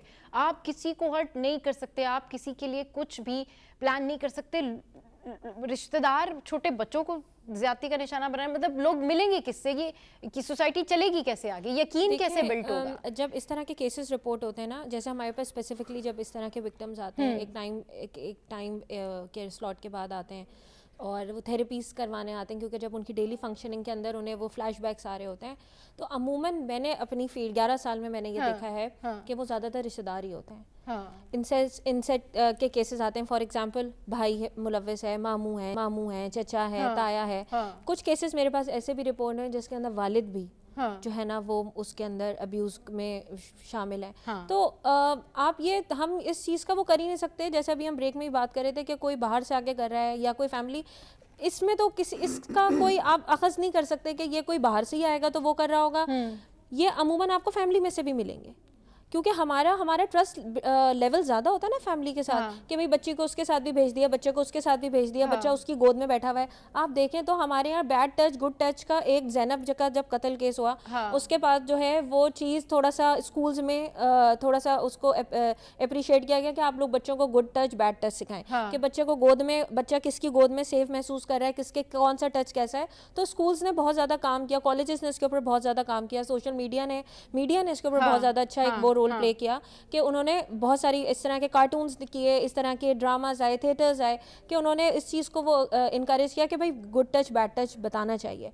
लेकिन हमारे यहाँ मसला क्या, वो सिलसिला जारी नहीं रहता, वो कहीं हम डीप डाउन है कि हाँ हमने सबको सिखा दिया, लेकिन मसला ये कि ख़ानदान में अगर बच्चे को कोई गोद में लेके बैठा है तो भाई क्यों बैठा हुआ है, हाँ। अगर आपके बच्चे को कोई टच कर रहा है या पकड़ रहा है तो क्यों पकड़ रहा है, आपने जरा सी ऑब्जर्वेशन रखनी है। हर एक के साथ अपने बच्चे को भेजना भी नहीं है। एक चीज जो आपने अपने बच्चों को बार बार सिखानी है वो परमिशन लेना सिखानी है कि if you are going with anyone, आप किसी के साथ भी जा रहे हैं, आपने अम्मी या बाबा से अपनी परमिशन लेनी है। आपने उनसे पूछना है अपने वालिदैन से कि क्या मैं इनके साथ जाऊं या नहीं जाऊं। आपका बच्चा अगर किसी के साथ जा रहा है तो आपको पता होना चाहिए वो कहाँ जा रहा है और वो बंदा खुद किस लेवल का है। अक्सर लोग दुश्मनी में भी ये करते हैं, रिश्तेदार आपस में दुश्मन है और दुश्मनी निकाल लेते हैं इस तरीके तो से। अगर कोई रिश्तेदार आपस में दुश्मन है तो वो एक दूसरे के फैमिली मेंबर से दुश्मनी निकालेंगे, मतलब ये तो किसी भी रिश्ते की तस्लील कह सकते हैं। ये सब तक कौन जाता है? आप अगर किसी को ना भी जानते हो, दुश्मन हो, तो आप ज़्यादा उससे बात नहीं करते, दैट इज़ इट। महराज भाई, ये जो केसेस सामने आते हैं, आप रिपोर्ट करते हैं इस तरह के केसेस, आप जाते हैं, आपको पता लगता है, ज़्यादातर करीबी रिश्तेदार निकलते?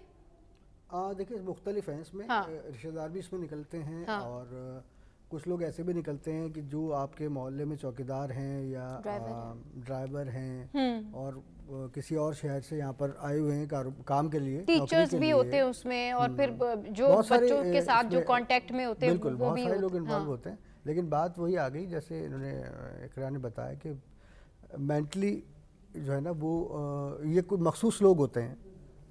हर कोई ऐसा नहीं होता। अब क्योंकि अगर ये हम ये बात कहें कि जी करीबी अजीज़ और रिश्तेदार, तो फिर तो हमारा तो माशरे पे से पूरा और अपने ख़ानदान पे से एतबार उड़ जाएगा।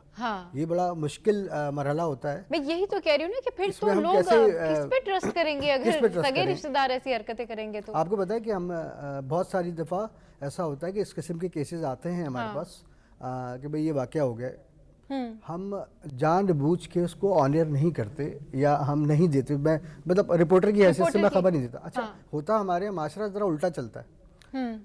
आप देखें अभी जब बच्चों की अगवा की एक लहर चली तो आपने देखा कि हर जगह पे और सोशल मीडिया पे और मीडिया पे भी कितने सारे वाक़े एक साथ खड़े हो गए कि भाई ये 2 बच्चे गायब है, ये 3 बच्चे गायब है, 1 बच्चा गायब है। बिल्कुल। अभी गार्डन वालों का तो जो वो अभी तक नहीं मिले, वो अभी तक नहीं मिले। वो कोई अब अगर हम ये बच्चों के साथ अब्यूज़ की अगर कोई खबर, हमें कुछ ज़ाब्ते अखलाक में ट्रेनिंग के दौरान भी बताया गया था कि जो इस तरह की जो मासूम बच्चियों के साथ ज़्यादती की या बच्चों के साथ ज़्यादती की खबरों को थोड़ा सा हम दबा देते हैं। वो इसलिए कि ये जितनी ज़्यादा बाहर आती है ना तो हमारा माशरा नेगेटिव है, ज़रा सही पॉजिटिविटी कम है और नेगेटिविटी ज़्यादा है, तो वो चीज़ को पिक करना शुरू हो जाते हैं।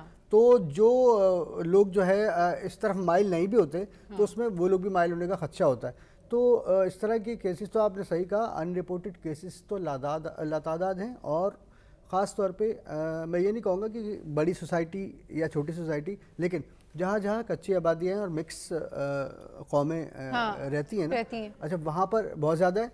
में जो और ये चाइल्ड लेबर वाला जो मामला आता है, काम करने वाले बच्चे जो होते हैं इनके साथ ये वाक़यात बहुत ज़्यादा हैं। अच्छा इनको लोग इज्जत की बात समझ के इज्जत रखने के लिए आगे रिपोर्ट नहीं करते कि भाई इस बच्चे के साथ ये हो गया। अब उसके वालिद या उसके भाई कहते हैं यार हमारी तो नाक कट जाएगी पूरे मोहल्ले में, पूरे इलाके में, तो उसको रिपोर्ट ही नहीं करते ना, खामोशी से घुट घुट के उसको जी लेते हैं वो और बात को दबा देते हैं। तो बहरहाल मैं तो ये कहूँगा कि अगर ऐसा हुआ है तो आप उसको रिपोर्ट करें, लड़ें इस मामले पर, क्योंकि नहीं लड़ेंगे तो रिजल्ट नहीं आना, रिजल्ट नहीं आना। इकरा, बहुत सारे केसेस ऐसे हैं हमारे, अब तो खैर ये बहुत ज़्यादा जो है ना वो वोकल हो गए, लोग बहुत ज़्यादा इस बारे में बात करते हैं ताकि दूसरों को अवेयरनेस हो। हमारे बहुत सारे एक्ट्रेस ऐसे हैं, हमारे पाकिस्तानी एक्ट्रेस ऐसे हैं, बहुत सारे ऐसी हैं एक्ट्रेस जिन्होंने बाज़ाब्ता तौर पर आकर बताया कि बचपन से लेकर अब तक उनके साथ क्या हुआ। चलें जी, ये तो एक वायलेशन हुई ना कि भाई किसी ने बच्चे को उठाया, उसको अब्यूज़ किया, फिर उसको कहीं फेंक दिया। ऐसी कितनी सारी लड़कियाँ होंगी, ऐसे कितनी सारी जो है बच्चे होंगे जो बता नहीं सकते होंगे अपने पेरेंट्स को, या उनके वालदा को पता होगा वो आगे नहीं बताते कि भाई ये बड़ी बदनामी वाली बात है। रिसेंटली अभी मैं पढ़ रही थी एक खबर कि कोई किसी फैमिली में कोई ड्राइवर था, वो उनकी बेटी को अब्यूज़ करता था। उसकी जब वालदा को पता लगा तो उसने नहीं बताया कि उसका बाप जो है वो गुस्सा करेगा और एक हंगामा होगा और ये सारा कुछ। लेकिन आप देखें सारी सूरत हाल में वो जो बच्ची है, वो जो गुजर रही है इस सारी सूरत हाल में, उसका ट्रॉमा, फिर वो माशरे में आगे कैसे गो थ्रू करेगी, उसका कॉन्फिडेंस शेक हो जाना, उसकी पूरी लाइफ बर्बाद हो गई। क्योंकि जो आपका जो बैकग्राउंड, आपका जो बचपन है, जो आपका जिस तरह आप ग्रो अप होते हैं ना, वो आपकी शख्सियत में नज़र आता है। ये कि आप इससे कोई भी शख्स भाग नहीं सकता कि आप जिस तरह आपको पाला गया है, जो आपकी तरबियत है, जो आपका स्टाइल है, जो आपकी लिविंग स्टाइल है ना, आपका कॉन्फिडेंस, आपकी पढ़ाई, आपकी तरक्की, वो सब आपकी बचपन की तरबियत और वो उसकी सराउंडिंग से रिलेटेड होता है। फिर ऐसे लोग आगे जाके जो है वो शेक कर जाते हैं कि फिट इन नहीं होते कहीं पर भी।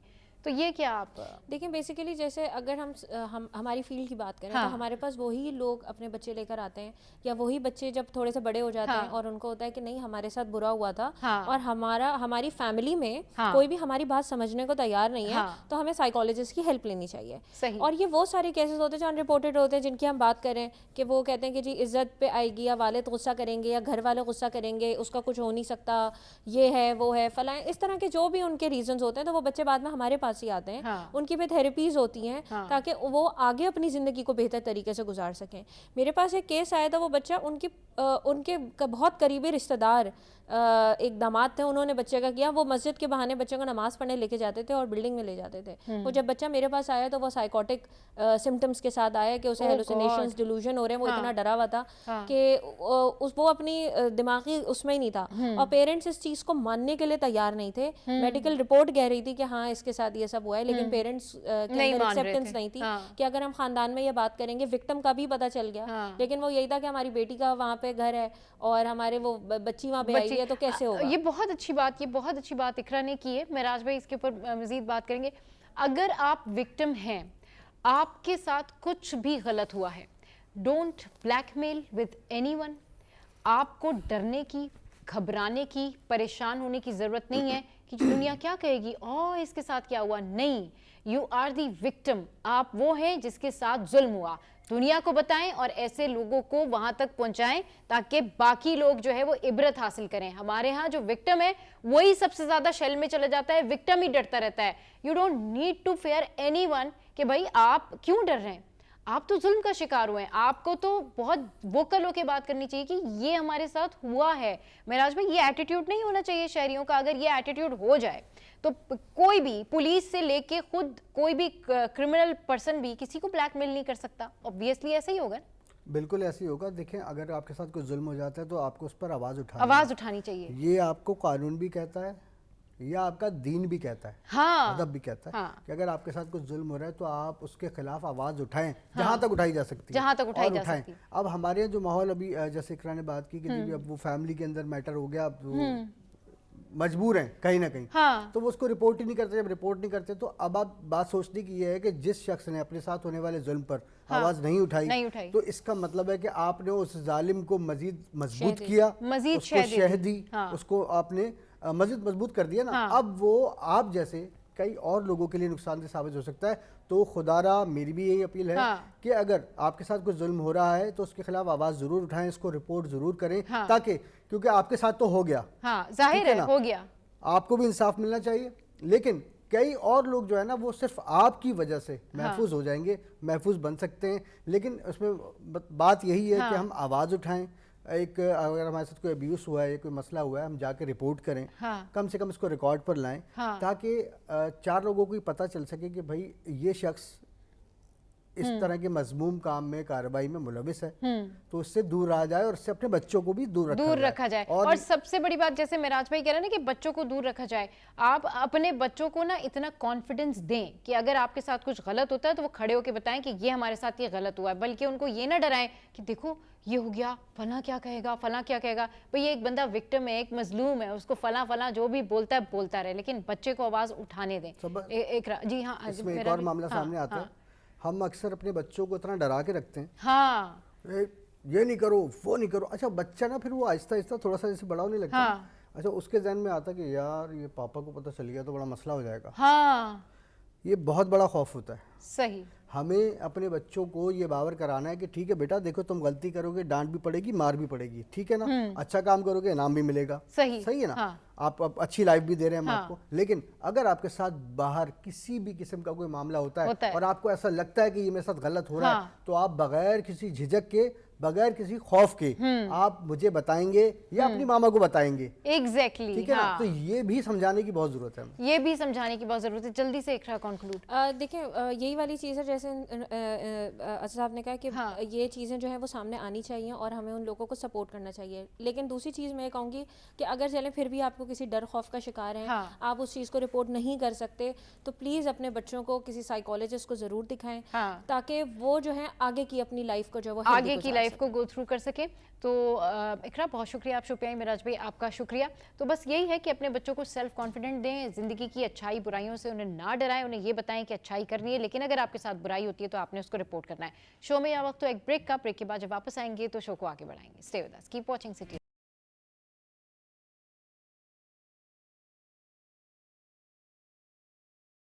Welcome back.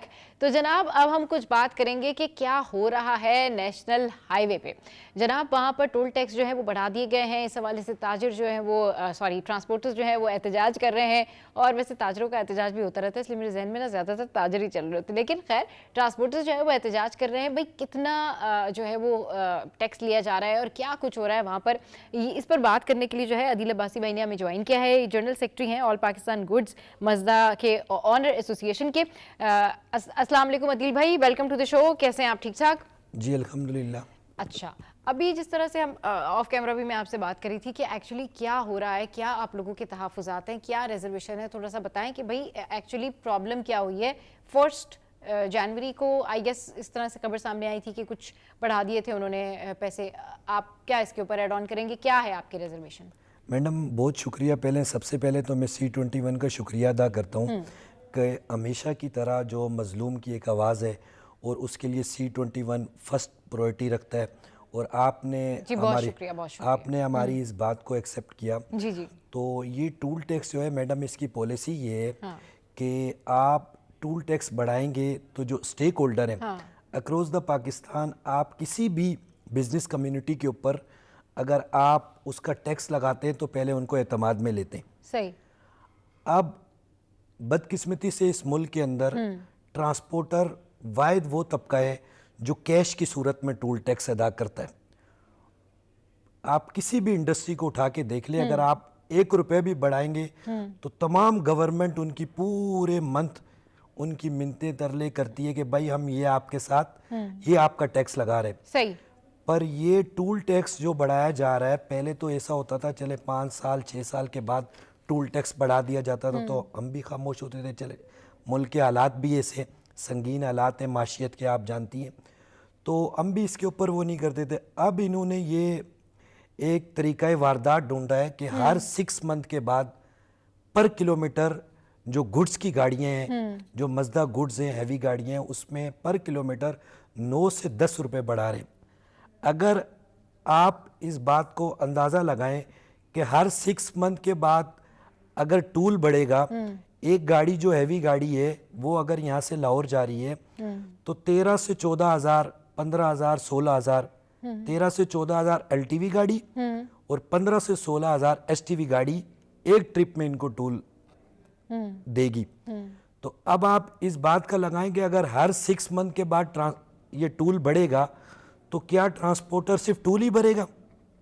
आगे ही नेशनल हाईवे जो है इसके ऊपर मेरा ये एक बुनियादी कंसर्न है कि जो नेशनल हाईवे है, आप भी गई होंगी, आपने भी सफ़र किया होगा, जो सक्कर से आगे तो आप नहीं सर, वहाँ तक का मेरा खैर नहीं, लेकिन आइडिया है मुझे। सक्कर से आगे तो मोटरवे है। हाँ। सक्कर तक आप बिलीव करें कि जो रोड के हालात है ना, जी जी, खैर उस रोड के हवाले से तो शर्जील नाम मेमन साहब भी काफ़ी बात कर चुके हैं, जिक्र कर चुके हैं। अच्छा सर ठीक है, आपके जो भी रिजर्वेशन है, आप बता रहे कि जी इतना टोल टैक्स लगा दिया है और इतनी गाड़ियाँ निकलती हैं तो हमें जो है वो इतना नुकसान हो रहा है। भाई जो लोग मजदा बुक कराते हैं या जो लोग ये ट्रॉलर बुक कराते हैं, ये जो जाते हैं, आप लोग तो उनसे भी पैसे लेते हैं, तो वो तो उनसे तो आप बहुत ज़्यादा पैसे लेते हैं, तो वो तो फिर पिस्ती तो आवाम है सर। आप लोगों का तो कुछ, अदील भाई आप लोगों का तो क्या, आप तो जिस तरह से रिजर्वेशन जाहिर कर रहे हैं, एक्चुअल में तो सारा जो बर्डन जाता है वो आवाम के ऊपर जा रहा है।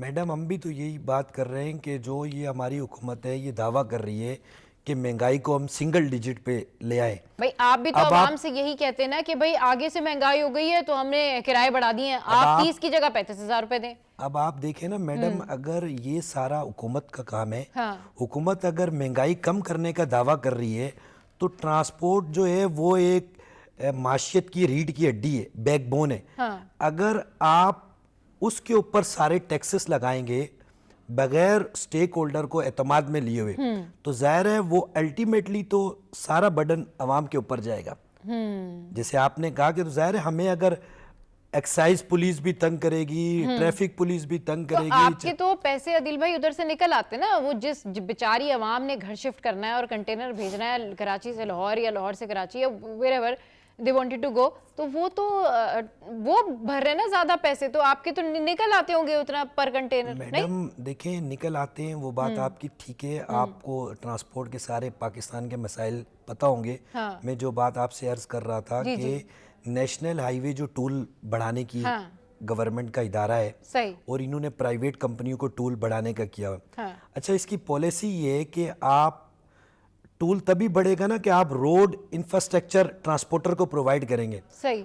आप बिलीव करें कि हमारे सिंध के जो मिनिस्टर हैं वो नेशनल हाईवे में जाते रहते हैं, उनको पता है कि सक्कर तक जो रोड का हाल है जी। सिर्फ ट्रांसपोर्टर का यही तो नहीं है कि टूल ही तो नहीं है। हाँ। फिर आप डीजल पेट्रोल के क्या इश्यूज है, हर 15 डेज के बाद आपका रेट 2 रुपए 4 रुपए 5 रुपए ये बढ़ा रहे हैं। सही। पिछले 45 डेज से ये यही कर रहे हैं कि हर 3 रुपए 4 रुपए 5 रुपए हर 15 दिन के बाद बढ़ा रहे हैं। तो सिर्फ ट्रांसपोर्टर के सिर्फ यही इश्यूज नहीं है कि आपने रेंट दे दिया और ट्रांसपोर्टर का भाई उसके तो बल्ले बल्ले हो गए, उसके तो करोड़ों, यहाँ से वो लाहौर जाएगा, सक्कर तक वो जाए तो बड़ी मुश्किल से वो सक्कर मोटरवे चढ़ता है। जो हालात है ना रोड के, उस हालात, वो रोड नेशनल हाईवे कहलाने के काबिल ही नहीं है, इतने उस रोड के हालात खराब हैं। तो हम ये कहते हैं कि ठीक है, ट्रांसपोर्टर अगर आपको कैश की सूरत में, टूल की सूरत में टैक्स प्रोवाइड कर रहा है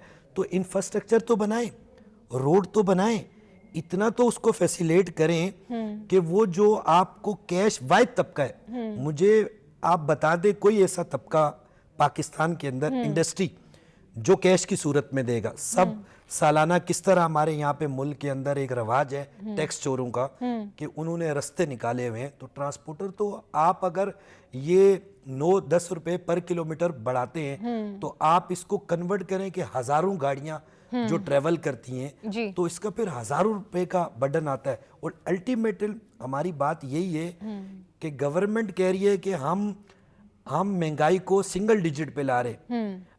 आप अगर सिंगल डिजिट पे ला रहे हैं तो जब आप ये सारे टैक्स हम पे फोर्स करेंगे तो सारा बर्डन किस पे पड़ेगा? सही।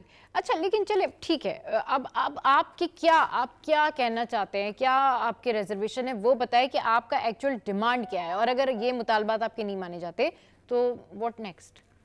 देखिए, हमारी एक्चुअल यही बात है कि जिस तरह पाकिस्तान का कानून है कि अगर टैक्स लगाने के बाद जिसके ऊपर आप टैक्स लगा रहे हैं, जिस इंडस्ट्री के ऊपर, क्योंकि ट्रांसपोर्ट एक बहुत बड़ी इंडस्ट्री है, इसके ऊपर मुख्तलिफ कमर्शियल गुड्स की गाड़ियां, मुख्तलिफ फ्लीट्स हैं जो पाकिस्तान की रीढ़ की हड्डी हैं। तो हमारा मुतालबा यही है कि आप जब भी किसी किस्म का भी टैक्स ट्रांसपोर्ट इंडस्ट्री के ऊपर लगाएं, आपको उन लोगों को, उन ट्रांसपोर्टर को एतमाद में लेना पड़ेगा, उन स्टेक होल्डर को एतमाद में लेना पड़ेगा, उनको सुना जाएगा, उसके बाद ही आप टैक्स बढ़ा सकते हैं। आप ऐसा तो हरगिज़ नहीं है, ना ऐसा चलेगा कि आप एक हर 6 मंथ के बाद एक आर्डर हमारे ऊपर नाफजुल अमल कर दे, तो ये बहुत इसके ऊपर मसाइल। तो अभी क्या आपके किसी से मुज़ाकरात हुए हैं, किसी से कुछ बात हुई है, किसी ने राब्ता किया आपसे? देखिए, हमारी फर्दन तो मुलाकातें होती रहती हैं, चाहे वो सिंध हुकूमत के आला अफसरान हों या पंजाब के हों। सही। तो इसके ऊपर हमने सख्त अल्फाज में हम इसकी मजम्मत करते हैं। और हम ये बात कहना चाहते हैं कि अगर इस तरह के नोटिफिकेशन हर 6 मंथ के बाद आएंगे तो इंशाल्लाह जो अगला अगर इनका नोटिफिकेशन का कोई इरादा है तो इस तरह चल नहीं पाएगा, फिर एहतजाज करेंगे। फिर जाहिर है हमारा जो एक कानूनी और आईनी और एक बुनियादी हक है कि हम एहतजाज की तरफ पे जाएंगे। और आप ये बेहतर जानती हैं कि हम गवर्नमेंट का कोई ज़िली इदारा नहीं है। मतलब अभी तक आप कह रहे हैं कि you are waiting for next notification, अगर नेक्स्ट कोई चीजें होती हैं तो फिर आप एहतजाज करेंगे। अभी जो सारे मामलात हो गए ये फिर भी आपने हैंडल कर लिए हैं, अभी आप ये तमाम तर चीजें गो थ्रू कर रहे हैं। अभी हमारी यही पॉलिसी है कि हम हर फोरम के ऊपर हाँ। जो ट्रांसपोर्टर के मसाइल हैं और जो उनके ऊपर जुल्म हो रहा है, हाँ, तो उसको हम हर फोरम के ऊपर उजागर ठीक है। करेंगे। और नेक्स्ट नोटिफिकेशन आएगा तो आप एहतजाज करेंगे, फिर ट्रांसपोर्ट का इशू होगा और फिर पिसेंगे अवाम। एग्जैक्टली। ये तो आप अवाम का ख्याल करें ना, आप अपने मामलात मुज़ाकरात के जरिए हल करने की कोशिश करें। चलिए जी, बहुत शुक्रिया। अदील साहब जो है हमारे शो पर आए थे और वो बता रहे थे कि जो ट्रांसपोर्टर्स हैं उनके क्या तहफ़्फ़ुज़ात हैं, उनके क्या मसाइल हैं, जो कि हमने आपके साथ में शेयर किए। यहाँ वक्त तो एक ब्रेक का, ब्रेक के बाद जब वापस आएंगे तो शो को आगे बढ़ाएंगे। हमारे साथ रहिए, कीप वॉचिंग सिटी एट 10।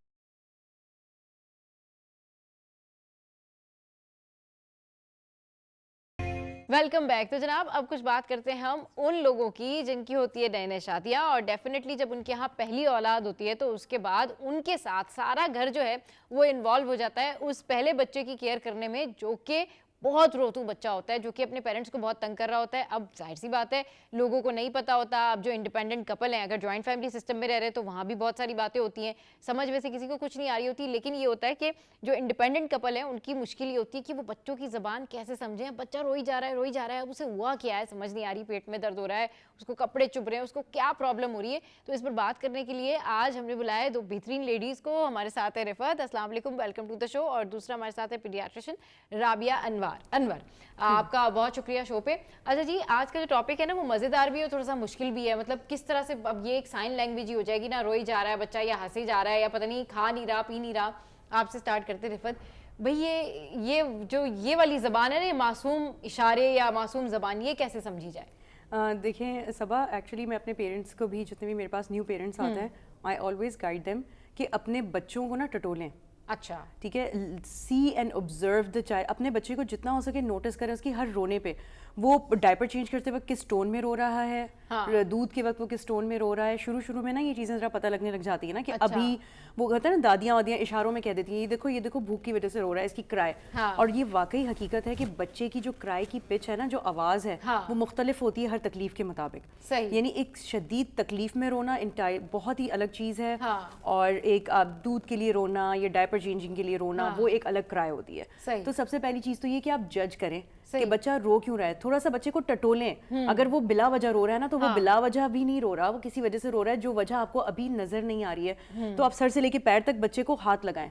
सही, अपने बच्चे को छू के देखें, हाँ। नीचे से गीला तो नहीं हो रहा, हाँ। बहुत ज्यादा गर्म तो नहीं हो रहा, स्वेटिंग तो नहीं हो रही है उसको कहीं, बहुत ज्यादा ठंडा तो नहीं हो रहा है। ठंडा बच्चा रोएगा तो नहीं, वो तो ज्यादा ही डाउन हो जाएगा। ठंडा बच्चा मतलब क्या? बेबी को आपने अनरैप थोड़ी देर के लिए ज्यादा छोड़ दिया, ठीक है, तो उसमें क्या होता है, हाथ पैर ठंडे होना शुरू हो जाते हैं और बच्चा शिवर करना शुरू होता है। व्हेन दैट शिवरिंग हैपेंस, तो बच्चा पहले रोता है बहुत जोर से, अपने आप को वार्म करने के लिए। ये इसका कुदरती रिफ्लेक्स होता है। उसके बाद बच्चा डाउन होना शुरू हो जाता है। सही। अच्छा राबिया, आप हमारे साथ मौजूद हैं। बच्चों की साइकी को कैसे समझा जाए? आप खुद पीड्स में जो है वो साइकेट्री में, ये बताएं कि क्या नफ्सियात होती है बच्चों की। कुछ बच्चे रुकते ही रहते हैं, मतलब उनको खिला भी दें पिला भी दें कुछ भी कर लें, लेकिन हमने देखा है बहुत सारे बच्चे जो है ना वो रो ही रहे होते हैं। उनको किस तरह, क्या कैसे समझे माँ बाप? जी, अस्सलाम वालेकुम। First of all thank you for having me. जी, रोना इज़ द फर्स्ट एक्सप्रेशन जो कि एक न्यूबॉर्न हमें देता है टिल 2 years, क्योंकि प्रॉपरली वो वर्बल एक्सप्रेशन के साथ नहीं आता। नॉन वर्बल तो आ जाता है, लेकिन जब न्यूबॉर्न होता है तो वो तो रो के ही हर चीज़ एक्सप्रेस करेगा।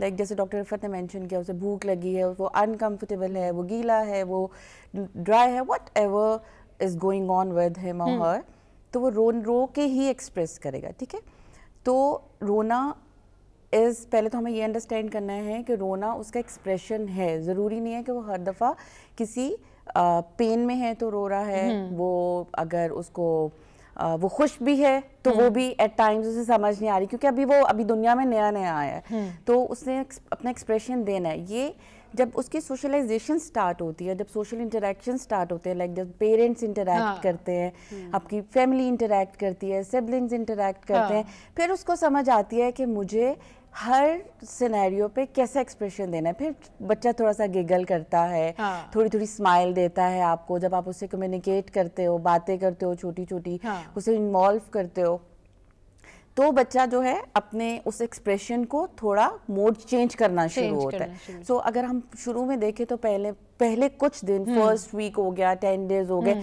तो बच्चा हमें रो के ही बताएगा whatever is going on। तो कभी होता है कि कभी नींद में है तो बच्चा स्माइल कर रहा है। अच्छा, तो चलिए ये तो वो हो गया ना कि एक गुडी पैकेज हो गया, जिसमें हमने बात कर ली कि भाई बच्चा जो है वो रो रहा है तो आप ये चेक कर लें, बच्चा जो है। अब क्या होता है, जो एक करंट जो हमारी सोसाइटी में जो एक मिथ्स भी हैं और कई सारे टोटके भी हैं, कई सारे प्रॉब्लम्स भी हैं। ये तो जेन्युइन इश्यूज हो गए जो डॉक्टर राबिया ने बताया कि भाई आपने उसको ऐसे आइडेंटिफाई करना है कि आपने उसके रोने से पहचान लेना है, या तमाम तर चीज़ें। लेकिन जब वो पैनिक में, जो वो पेरेंट्स जो पैनिक में आ जाते हैं ना कि भाई अब अगर वो किसी शादी में गए हैं, किसी इवेंट पर गए हैं, मॉल में गए हैं, कहीं पर भी गए हैं, अब बच्चे ने रोना शुरू कर दिया। अब भाई सारी चीज़ें उसकी प्रॉपर की हुई हैं, लेकिन बच्चा रोई जा रहा है। अब समझ में नहीं आ रहा वो कैसे समझें। फिर बहुत सारे अब ऐसे मिस होते हैं कि अगर कोई बच्चा है उसका रंग जो है वो डल है, तो जो नानी और दादियाँ होती हैं वो कहती जी आपने दूध में जो है वो रुई मिला के तो वो लगानी है, और फिर जो है उससे जो है बच्चे का रंग गोरा हो जाएगा।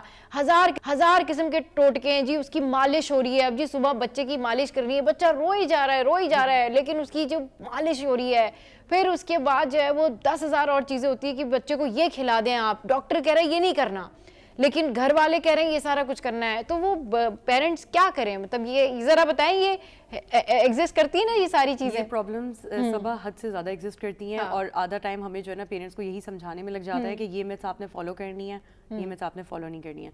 हमारे यहाँ जो सबसे कॉमन प्रॉब्लम मुझे फेस करने को मिलती है, बच्चा किसी भी वजह से रोए, लिटरली उनकी नज़र हमेशा पेट पे जाती है, क्योंकि नानियों दादियों और जितनी सीनियर्स सारी नानी दादी कहती हैं लगता है बच्चा रो रहा है तो बस पेट में मसला, पेट में दर्द है, डॉक्टर इसका पेट सख्त हो गया। अरे इसके पेट में चर्बी है ही नहीं जो उसको नरम रखे। आप डायरेक्ट मसल्स पे हाथ लगा रहे हैं, जब बच्चा रोएगा तो उसके मसल्स ही खींचेंगे ना, तो वो तो टाइट होगा पेट। अब वो उसको हाथ लगा के, इनफैक्ट हाथ भी नहीं लगाते, उसको घुसा के उंगलियां कहते हैं ये देखिए डॉक्टर कैसे दर्द हो रहा है। मैंने कहा ये तो आप मेरे पेट के साथ भी करेंगी तो मुझे दर्द होगा। फ्रैंकली हर बार, इसीलिए तो मैं कह रही हूँ कि देखिए हर बार दर्द एक तो पेट का नहीं होता। दूसरी चीज देखो, अगर आप किसी के घर गए हैं या आप किसी इवेंट पे गए हुए हैं और इफ यू आर शॉपिंग और समथिंग, अब वहां पे क्या है 4 और लोग हैं आपको एक स्ट्रेस देने के लिए। उस दौरान अगर बच्चा रोना शुरू हो जाए, होता यही है बच्चा रो रहा है जो शायद वजह पता भी चल सकती है, लेकिन चूंकि you are in a social gathering और आपके आसपास लोग बहुत हैं और बच्चे के रोने पे लोग मुंह बनाना शुरू कर देते हैं कि 2 मिनट में माँ उसको चुप कराए, वो सोशल प्रेशर में आके पैनिक कर जाती हैं। अब क्या 2-3 तरीके रह गए, जल्दी से उछालना शुरू कर दो बच्चे को, और वो जोर से हवा में उछाल रहे, फिर वो अगर वो किसी तकलीफ में ना तो वो तो आपने 10 गुना बढ़ा दी। सही है, because you are jumping the baby up and down, और वो बच्चा और उकता जाता है, झिलमिला जाता है। वो कभी कभार, एंड इट्स अ फैक्ट कि बच्चे सोशल गैदरिंग में पैनिक कर जाते हैं। उनको इतने सारे लोगों को देखने की आदत नहीं है, स्पेशली अनजान चेहरे को। वो तो नहीं समझ रहे ना ये शादी है या मॉल है, वो बस देखते हैं इतने सारे लोग हैं, everybody is looking at me, बच्चा रोने लग जाता है। He wants to get out of that situation, उसको निकलना है वहां से, उसको सिचुएशन सफोकेटिंग लग रही है। Even as young as 2 months के बेबीज ये हरकत करते हैं। 2 महीने का बच्चा जो किसी समझ में नहीं आ रहा होता, वो बच्चा ये चीजें देख के समझ आता है, वो रोना शुरू कर देता है। वो उस वक्त तक रोएगा जब तक आप उसको थोड़ा सा आइसोलेट ना कर लें, उसको काम डाउन ना कर लें, उसको रीअश्योर ना कर दें कि आई एम विद यू, तुम्हें कोई टच नहीं करेगा, तुम परेशान नहीं हो, तो तुम्हें सिर्फ देख रहे हैं। तो बच्चे उस सिचुएशन में भी पैनिक कर जाते हैं। लेकिन वही बात है ना कि सोशल प्रेशर इतना है, अब 4 लोग आपको देखना शुरू हो गए, एक्सपेक्टेशन क्या है, माँ 2 मिनट में इसको चुप कराए। वो माँ बेचारी के बाद 2-4 तरीके ही हैं वो 2 मिनट में कैसे उसकी वालदा जो है वो उसे चुप करा दे, कैसे वो बंदी, अच्छा बंदी भी एम्बैरेस हो रही होती है ना कि वो बेचारी मैंने क्या कर दिया, क्या गजब कर दिया मैंने, ये तो रोए जा रहा है। अच्छा चले डॉक्टर आप ये बताएं कि कुछ मिथ्स हैं जो कि क्लियर करते, जो ये बच्चों के जो जब दांत निकल रहे होते हैं तो उनका पेट खराब हो जाता है, तो ये जो मोशंस वगैरह उनको होते हैं तो उससे क्या ताल्लुक है, कोई कनेक्शन है दांत निकलने का पेट खराब होने से बच्चों में? मेरे ख्याल में ये डॉक्टर रफत का से रिलेटेड क्वेश्चन है। अच्छा जी डॉक्टर रफत। नहीं, it's a myth, it's a total myth. ऐसा बिल्कुल भी नहीं है। जिस उम्र में बच्चे मोशन डायरिया शुरू करते हैं, considered as 4 months to 1.5 years की एज होती है जिसमें मोशन डायरिया हमारे सोसाइटी में स्पेशली बढ़ जाते हैं। मसला सारा ये है कि हमारी सोसाइटी में सबसे ज़्यादा कॉमन जरासीम जो है वो मोशन कॉजिंग है। अब 4 months to 1.5 year का अगर आप टाइम पीरियड देखें तो उसमें बच्चे बहुत सारे माइलस्टोन्स गेन कर रहे हैं, बहुत कुछ कर रहे हैं। बच्चा हाथ मुंह में लेना सीख रहा है, चीज़ों को पिक करना सीख रहा है, चीज़ें मुंह में डालना सीख रहा है। दांतों का पेट खराब होने से क्या ताल्लुक वही है? मैं बता रही हूँ कि उसी दौरान टीदिंग भी हो रही है, so many things are happening at the same time. Generally जो मोशन हो रहा है वो इसलिए हो रहा है क्योंकि वो माउथिंग बहुत ज़्यादा कर रहा है, you know he is putting odd objects in the, हर गंदी चीज़ उठा के मुंह में डाल रहा है, और क्योंकि हमारी सतह पे मोशन के जरासीम ज़्यादा हैं तो सबसे पहली होती है। लेकिन पुराने वक्त के जो लोग हैं उनको सिर्फ दांत नज़र आता है कि इस उम्र में दांत निकल रहा है, बच्चा मुंह में हाथ डाल रहा है, क्योंकि बात ये कि वो जो पुराने वक्त के लोग हैं ना, वो फिर ना यही करते हैं कि उनकी जो बातें सामने आती है ना, वो ये बातें सामने आती है कि वो सच भी हो जाती है। वो सच इसलिए हो जाती है क्योंकि इट्स अ कोइंसिडेंस, होने वाली चीज़ है, वो होके ही रहेगी, क्योंकि उसकी अच्छा आधे ज़्यादा टाइम यही होता है, बच्चे के दांत कहीं से नहीं आए होते, मोशन उसको हो रहे होते हैं, वो जिद फिर भी यही होती है डॉक्टर दांत की वजह से, लेकिन वो टीदिंग दूर दूर तक नहीं हुई भी होती, वो परसेप्शन ऐसा है, तो टीदिंग से कोई ताल्लुक नहीं है। कोई ताल्लुक नहीं। अच्छा, और कोई मिथ्स आपको पता है तो आप हमारे साथ में शेयर करें। सबसे पहली मिथ ये कि जो है ना पेट में गैस हो जाती है, बच्चा गैस की वजह से रोता है, और गैस के लिए आपने 10 चीज़ें उसको ज़रूर पिलानी है, और जो है ना क्या कहते हैं, अब यही है कि मैं समझाती हूँ कि भाई हर बार गैस नहीं हो रही, और हर बार आप गैस की वजह से थोड़ी बच्चा रो रहा है, तो हर रोने पे आपने कोलिक ड्रॉप्स और घुट्टी और ग्राइप वाटर और पता नहीं 10,000 चीज़ें हैं जो पेरेंट्स फ़ौरन से खिलाना शुरू हो जाते हैं कि किसी तरह ये बच्चा चुप कर जाए। हालांकि रोना पिटना किसी और ही बात पे हो रहा है, लेकिन कोलिक ड्रॉप्स बेतहाशा दिए जा रहे होते हैं। अगेन वही आपके मिथिकल कॉन्सेप्ट्स कि दिस इज़ गैस, तो और बच्चा 3 से 4 दफ़ा भी अगर गैस पास कर ले, तो ऑब्वियसली दूध की डाइट पर है, अब 4 दफ़ा तो गैस करेगा वो पास। उसका गैस पास करना भी लोगों को बड़ा स्केरी लग रहा होता है कि इसने इतनी सारी गैस कैसे पास कर दी। तो again I explain to the parents कि दिस इज़ परफेक्टली नॉर्मल। जो बच्चा दिन में 4-6 दफ़ा दूध पी रहा है, 4-6 दफ़ा स्टूल तो पास करेगा ही करेगा वो, और स्टूल के साथ साथ गैस भी पास करेगा, दैट्स कंसिडर्ड परफेक्टली नॉर्मल। उसमें आपने देना कुछ नहीं होता बच्चे को, आपने उसको सिर्फ रिलैक्स करना होता है। अच्छा, जो ये ग़िज़ाएं होती हैं, ये इसका बच्चे की सेहत पे, उसके मूड पे क्या असर होता है? राबिया जो है उनसे पूछते हैं कि ये बताएं क्या इफेक्ट है। अच्छा, न्यूबॉर्न्स में तो बच्चा टोटली मदर फीड पे होता है या टॉप फीड पे होता है, तो अब हम सॉलिड सेमी सॉलिड्स तो उसको इंट्रोड्यूस नहीं कराते टिल 6 मंथ्स ना, तो 6 मंथ्स के बाद भी तो आप उसको सेमी सॉलिड्स या लिक्विड्स अदर देन दूध तो हम उसको इंट्रोड्यूस कराते हैं। मूड्स से रिलेटेड जो अगर हम उसको मीठी चीज़ें ज़्यादा देंगे, तो ये एक तो रिसर्च बेस्ड बातें हैं, और ये हमारे सामने भी है कि जितनी आप मीठी चीज़ें देना शुरू कर देते हो बच्चों को, पैकेट फूड्स इंट्रोड्यूस कराते हो, तो इससे बच्चे के अंदर एक ओवर एक्टिविटी ज़्यादा आती है। तो वो ओवर एक्टिविटी क्या होती है कि विद टाइम जब हम थोड़ा सा ईज कर लेते हैं अपनी लाइफ को, हम बच्चे के लिए कुछ स्पेशल नहीं बनाते हैं, और मदर्स यूजुअली बिजी भी होती हैं ड्यू टू एनी रीज़न, जब हम बच्चे को पैकेट फूड्स या मीठी चीज़ें या रेडीमेड चीज़ों पे रख देते हैं, तो वो बच्चे के मूड्स को डिसरेगुलेट करना शुरू कर देती है। तो मूड्स थोड़े से हाई स्टेट में चले जाते हैं, एक्साइटेड स्टेट में चले जाते हैं। तो वो जो एक्साइटेड स्टेट है वो लेटर ऑन जो है एक बेस बन जाता है किसी भी प्रॉब्लम को एक इंटेंस लेवल पे लेके जाने डॉक्टर अभी के लिए। यहीं से आपकी गुफ्तगू जो है वो कंटिन्यू करेंगे। अभी एक कॉलर ने हमें ज्वाइन किया। अस्सलाम वालेकुम, कौन बात करे, कहाँ से? जी जी बोलिए।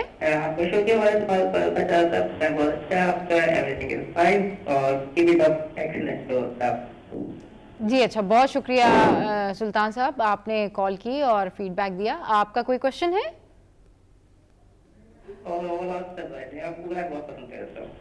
अच्छा जी, थैंक यू सो मच। अच्छा जी, सुल्तान साहब थे, प्रोग्राम की तारीफ कर रहे थे, आप लोगों का बेहद शुक्रिया। अच्छा, आप कंटिन्यू कीजिए, आप क्या बता रही थी? जी, मैं बता रही थी कि जब हम पैकेट फूड्स या आर्टिफिशियल शुगर्स वाले फूड बच्चों को इंट्रोड्यूस करा देते हैं, जब बच्चा फूड वाली एज में चला जाता है, तो वो मूड को डिसरेगुलेट करता है। अच्छा, तो उससे मूड्स में एक्साइटमेंट आती है। तो इस तरह के कोई फूड्स होते हैं, बच्चों की ऐसी कोई ग़िज़ाएं होती है जो आप खिलाएं और वो मतलब खिलखिलाते रहे, उनका मूड जो है वो अच्छा हो जाए, यानी अच्छा एक्चुअली हाँ, ये ऐसा कुछ होता है? It is according to happy food for kid, छोटे बच्चे को कोई ऐसी अच्छी चीज खिलाई जाए कि वो जो है पूरा दिन वो खुश रहे, इनफैक्ट बड़े बच्चे भी खुश रहे। देखिए, बच्चे को आप खुश रखेंगे तो उसको पैकेट फूड ही अच्छा लगता है। अच्छा, उसको फ्रोजन फूड्स ही अच्छे लगेंगे, उसे माओ के घरों के बनाए हुए देसी चीजें अच्छी नहीं लगेंगी, वो आपको हमेशा बच्चे को थोड़ा जबरदस्ती खिलाना पड़ता है।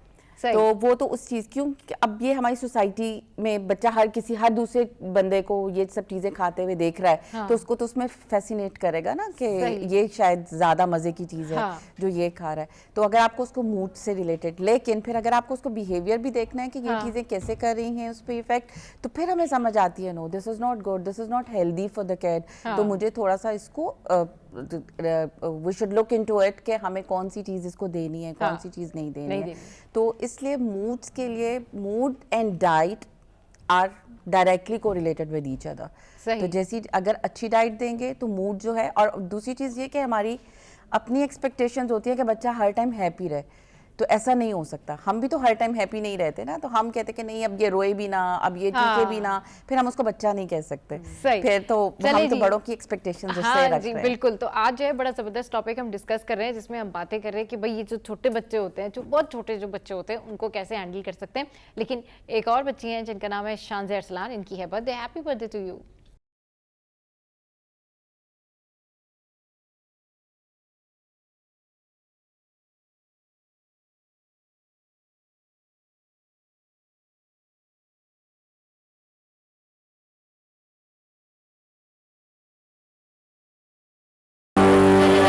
आपने बर्थडे जो है वो शानज़े की आज बर्थडे, तो आपको बर्थडे बहुत बहुत मुबारक हो और बड़ी ज़बरदस्त आपकी पिक है। अच्छा रिफत, अभी जिस तरह से हमने बात की कि भाई कोई हैप्पी फूड होता है बच्चों का या नहीं होता, ये बताएं कि ओवरऑल जब ये सारी मिथ्स जमा हो जाती हैं तो जो एक पेरेंट होता है, नहीं अच्छा मज़े की बात ये है कि इस तरह के जो पेरेंट्स होते हैं वो कितनी भी गूगल कर लें या कोई भी चीज़ कर लेना, उनको आंसर और सुकून भी अपने घर वालों की बात फॉलो करके ही मिलता है। मतलब अगर रिफत उनको कहेंगी ना कि नहीं भाई आपने ये सारा कुछ नहीं करना, तो वो शायद उसके ऊपर कंसिडर ना करें, क्योंकि उनको एक डॉक्टर पे भी बिलीव नहीं होता जो बिलीव उनको अपने घर की ख़वातीन पे होता है ना। कितने आपके पास ऐसे केसेस आते हैं जो लेडीज़ आती हैं छोटे बच्चों को लेके और वो कहती जी आपने तो ये कहा था लेकिन मेरी सास ने ये कहा था तो मैंने वैसे ही किया। इसका जवाब लेते रिफत से, लेकिन एक ब्रेक आ गया और फिर हम फौरन इंस्टेंटली जा रहे हैं और फौरन वापस आ रहे हैं।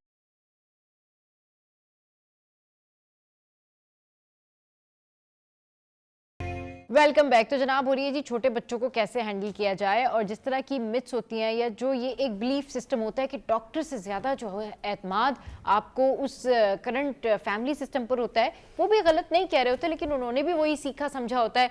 डॉक्टर अबिया आप ज़रा बताइएगा कि ये जो बिलीफ सिस्टम है ये मतलब ये कोई नफ्सियाती तौर पर इसके गहरे असरात होते हैं, ये क्या होता है? अभी मैं इनसे भी जवाब लूँगी रिफत से, तो बताएं क्या ये माइंड सेट है? एक्चुअली जब हम जिस एनवायरनमेंट में रह रहे होते हैं, कभी तो हम न्यूट्रल फैमिली में रह रहे हैं, कभी जॉइंट फैमिली में रह रहे हैं, लेकिन न्यूट्रल में भी रहते हुए हमारा कल्चर एक इस किस्म का सेटअप है, कल्चरल सेटअप ऐसा है कि उसमें इंटरैक्शन हमारा सबके साथ होता है। इवन अगर हम किसी न्यूट्रल में भी रह रहे हैं तो आपका एक इन लॉज की फैमिली है, आपकी एक अपनी फैमिली है, तो वहाँ के जो बिलीफ सिस्टम्स हैं तो दोनों फैमिलीज के डिफरेंट तो होंगे, लेकिन कुछ आप पीछे से लेके आते हो, कुछ आपने आगे फैमिली में अडॉप्ट करने होते हैं, और वहाँ के सर्वाइवल के लिए उन बिलीफ सिस्टम्स पे हमें बिलीव करना बहुत ज़रूरी होता है, उनको अडॉप्ट करना, फिर उनके मुताबिक अपने आप को अडेप्ट करना। तो वो जो चीज़ें हैं स्लोली, एक doctor is a third person जिसके पास आपने 5 मिनट के लिए जाना है, 10 मिनट्स के लिए जाना है, तो उसकी बात कही हुई इतना वर्ड्स नहीं रखती है जितनी वो बात कही हुई जो हमारी अम्मी ने कहा है, हमारी सास ने कहा है या हमारी खाला ने कहा है। क्यों? क्योंकि हम एजेस से उनके साथ रह रहे हैं, तो इतने बड़े हो गए उनके साथ रहते हुए, तो हमें लगता है कि नहीं ये दे आर सेइंग गुड।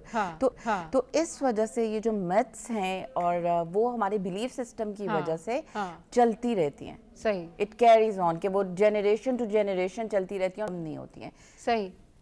अच्छा जी, आपके पास ऐसा कोई आया है कि इसके आपने बड़े प्यार से किसी को प्रेस्क्राइब किया हो जी ये नहीं करना, ये नहीं करना, मतलब ये आपने करके लाना ये सारा, उसके बाद वो खातून आई और उन्होंने कहा जी मेरी सास ने कहा था कि यही करना है, फिर आपने क्या उनको जवाब दिया, फिर आपने क्या कहा? सबा वाकई बहुत मेहनत लगती है।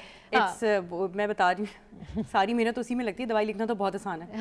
आप बैठ के समझाओ और वजाहतों के साथ ना, क्योंकि जैसे अभी डॉक्टर आबिया ने कहा डूज एंड डोंट्स जब आप बता रहे होते हैं ना, तो उसमें जो पेशेंट है ना वो भी अपनी मर्जी शामिल कर रहा होता है कि नहीं अच्छा ये तो मैं नहीं कर सकता, ये तो मेरे घर में नहीं होता, ये तो मैं से खाई नहीं जाए। वो बहुत डॉक्टर को नहीं पता, पेशेंट को पता है मुझे इससे एलर्जी हो जाती है। पेशेंट ना ब्लैंक भी नहीं आ रहा, पेशेंट घर से बहुत सारी बातें लेकर आ रहा है। अच्छा जो न्यू मदर्स होती हैं उनका ट्रस्ट भी ज्यादातर घर की बुजुर्गों पर तो उस पर रिलाई कर रही होती हैं, बिकॉज दे बीन अश्योर्ड कि हमने इतने बच्चे पाल लिए हैं तो हमें तो सारे ट्रिक्स पता है। डॉक्टर तो फजूल में दवाई देता है क्योंकि डॉक्टर का काम दवाई देना है। तो मैंने पहले तो ये चीज कैच की कि मेरा काम दवाई देना नहीं है, सिर्फ मेरा काम तो आपको गाइड करना है। दवाई देना तो बहुत आसान काम है, वो आपको कोई दुकान वाला भी बल्कि जो डॉक्टर होता है ना, एक अच्छा डॉक्टर जो होता है वो सबसे पहले हिस्ट्री लेकर पेशेंट की बात समझता है, उसके दिमाग को समझता है कि पेशेंट क्या चाहता है। सारी जो कहते हैं ना कि फला के हाथ में शिफा है, फला के हाथ में शिफा है, हम फला से मुतमईन होते। बेसिकली डॉक्टर जो होता है ना, एक्चुअली वो आपकी ब्रेन बिल्डिंग पर ही काम करता है, तभी तो आप मेडिसिन खाते हैं, तभी तो आपका फैमिली डॉक्टर होता है या फिर वो आपका जो है वो कंटिन्यूस डॉक्टर होता है। वरना आपने कभी कोई डॉक्टर ऐसे देखे कि आप उनके पास गए और उन्होंने बस आपका नाम पूछा और रिपोर्ट देखी और आपको प्रेस्क्राइब कर दिया, आप कभी भी उस डॉक्टर के पास दोबारा नहीं जाएंगे।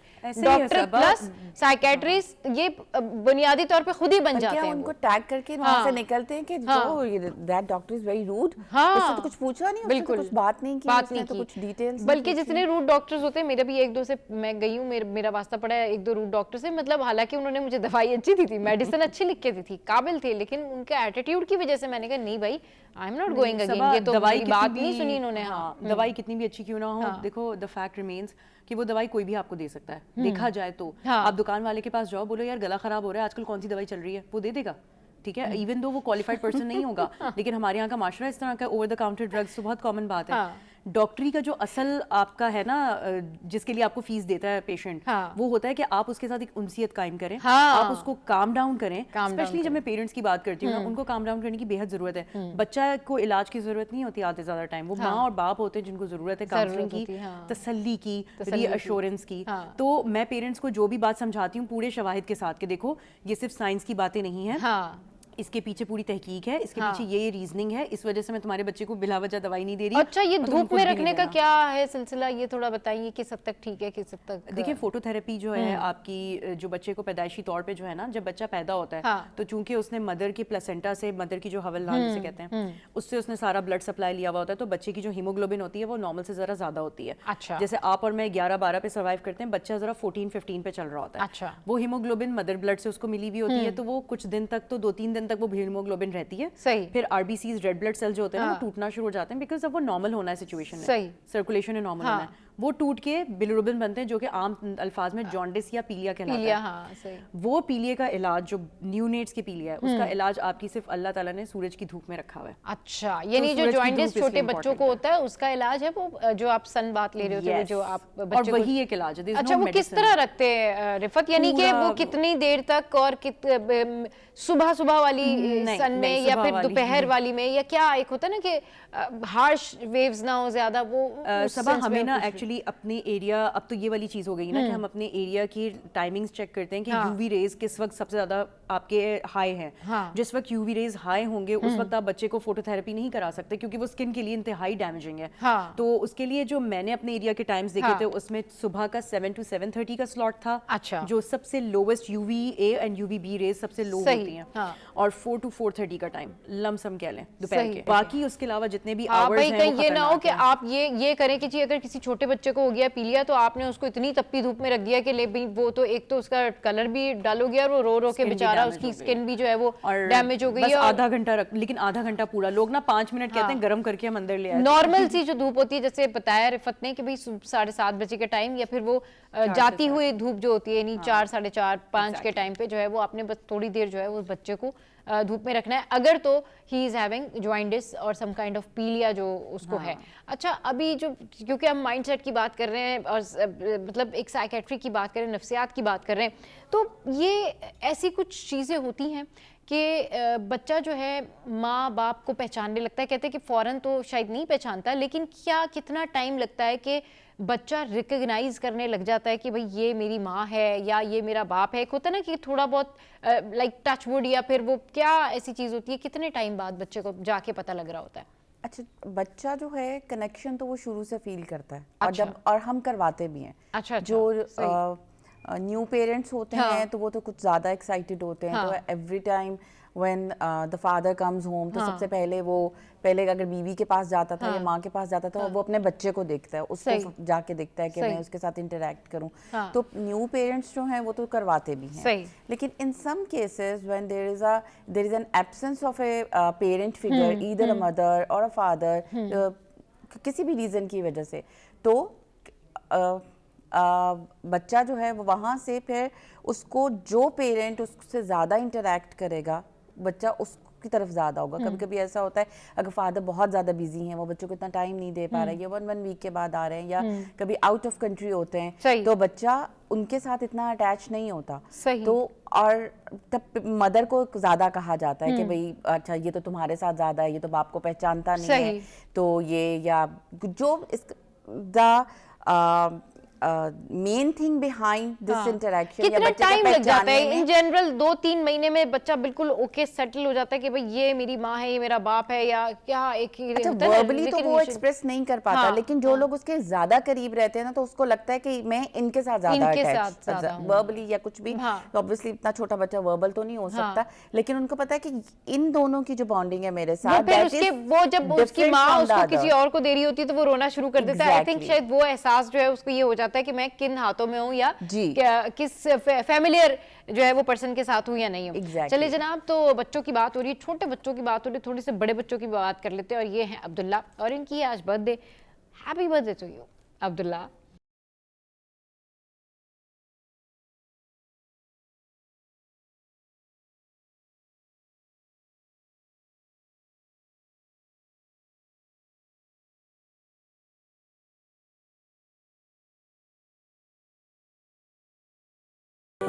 ये अब्दुल्ला जो है अपनी बर्थडे अकेले सेलिब्रेट कर रहे हैं। कहाँ है इनके घर वाले? वीडियो बना रहे थे इनके घर वाले। अच्छा जी, यहाँ वक्त तो एक ब्रेक का, ब्रेक के बाद जब वापस आएंगे तो एक और बर्थडे भी विश करनी है। आपने कहीं नहीं जाना, हमारे साथ रहना, स्टे विद अस।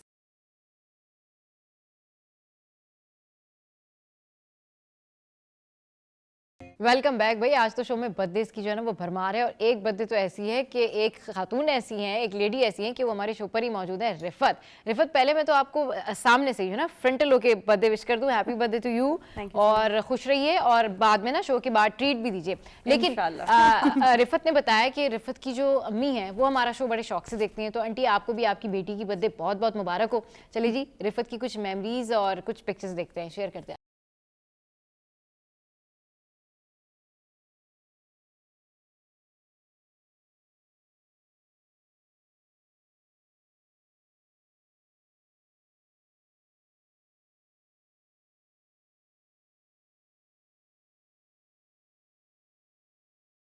जनाब, रिफत ने जो है वो सिटी 10 की जितनी मेमोरीज थी आज अपनी बर्थडे पे हमारे हवाले की, और हमने इनको किया विश। अच्छा, अगर मुझे पता होता ना तो मैं एक दो और पिक्चर्स जो है वो देनी थी मैंने, और वो फिर चलानी थी। चलिए जी रिफत, आपको आज का दिन बहुत बहुत मुबारक हो, और जिस तरह से आप खुश रहती हैं इसी तरह से खुश रहें।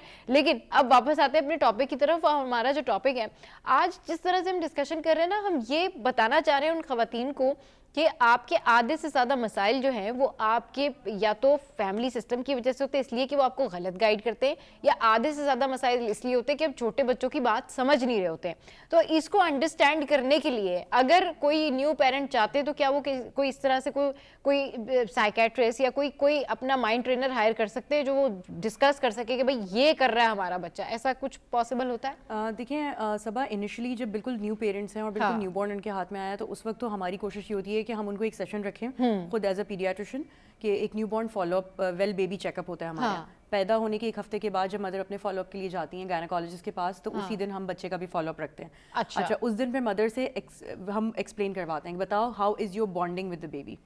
कभी कभार तो मतलब वो बच्चे की शिकायतें चल रही होती है, गो लाइक नहीं, leave the baby one side, you tell me how are you doing with the baby. आप बच्चे को के साथ कैसे मैनेज कर रही हैं, रात में नींद पूरी हो रही है या नहीं हो रही है, आर यू ईटिंग वेल, ठीक है। फिर वो अपने स्ट्रेस, हाँ, अपने उनको मोटिवेट करना होता है कि वो अपने इश्यूज जो वो शायद किसी और को नहीं बता पा रही है वो बताना शुरू करे, open her up a little bit. उसके बाद फिर हम मदर्स को काउंसिल करना शुरू करते हैं कि listen, first thing first, just don't panic, ये हम मैनेज कर लेंगे आपको, हम आपको अपने साथ लेके चल रहे हैं। तो वो बात होती है कॉन्फिडेंस गेन करने की, gain the mother's confidence and tell her you there with her, सही, and then she will open up कि मुझे ये चीजें गाइड की गई हैं घर में, तो अब आप एज अ डॉक्टर मुझे बताएं कि क्या ये चीज मैं फॉलो करूं क्या नहीं। हर बात जो घर वाले बता रहे हैं वो गलत नहीं है। मेडिकली स्पीकिंग मुझे नहीं पता बच्चे को कैसे नहलाना है, मेरी किताबें मुझे बच्चे नहलाना नहीं बताती, ये तो दादी बताएगी ना या नानी बताएगी। मेरी किताबें बच्चे का सर बिठाना नहीं बताते, वो चीजें दादी ही बताती हैं। These are also important things. तो जो चीज आपको लगता है ना कि आप अपनी फैमिली से ही सीखेंगे, वो चीज आप अपनी फैमिली से सीखें, लेकिन at least when it's about health, जब ये हेल्थ का मसला हो तो कम से कम डॉक्टर से ज़रूर कंसर्न करें। अच्छा, वैक्सीन्स जो होती हैं बच्चों में वो अर्ली वैक्सीन जो है वो शुरू कर देते हैं कि भाई वो वैक्सीन लगेगी। तो वैक्सीन के बाद क्या चेंजेस आते हैं बच्चे के अंदर, उसके मतलब बॉडी के अंदर चेंजेस आते हैं? क्योंकि बहुत सारे लोग ये बात करते हैं भाई अब इसको वैक्सीन लगी है ना तो ये 2-4 दिन 6 दिन इसने रोना है या तंग करना है। What is the reality behind that? फिर बुखार भी हो जाता है उसको। बर्थ वैक्सीन जो होती है, जो फर्स्ट वैक्सीन होती है बर्थ के फ़ौरन बाद, ठीक है, विदिन 24 आवर्स होती है, कुछ जगहों पे विदिन 3 डेज हो जाती है, तो वो तो बिल्कुल मासूम वैक्सीन कहलाती है। वो BCG का शॉट लगता है, उससे कोई फीवर नहीं होता। इस लुगत में रिफत ने नई वैक्सीन इजाद की, दैट इज कॉल्ड मासूम वैक्सीन। चले जी, वो ना ये बिल्कुल हर्ट नहीं करती। Right after birth doctors gift मासूम वैक्सीन। मासूम वैक्सीन। चलें जी, कंटिन्यू इन द पॉइंट कि वो बहुत ज़्यादा तकलीफ नहीं देती, वो मसल्स में नहीं जा रही, it's not causing any pain, उसके ऊपर फीवर नहीं होता, कुछ नहीं होता बच्चे को, it's a pinch for a second और बस दैट्स इट। लेकिन उसके बाद जो वैक्सीन होना शुरू होती है, जो 6 वीक्स फिर 10 वीक्स, उसके बाद चालाक वैक्सीन लगती हैं।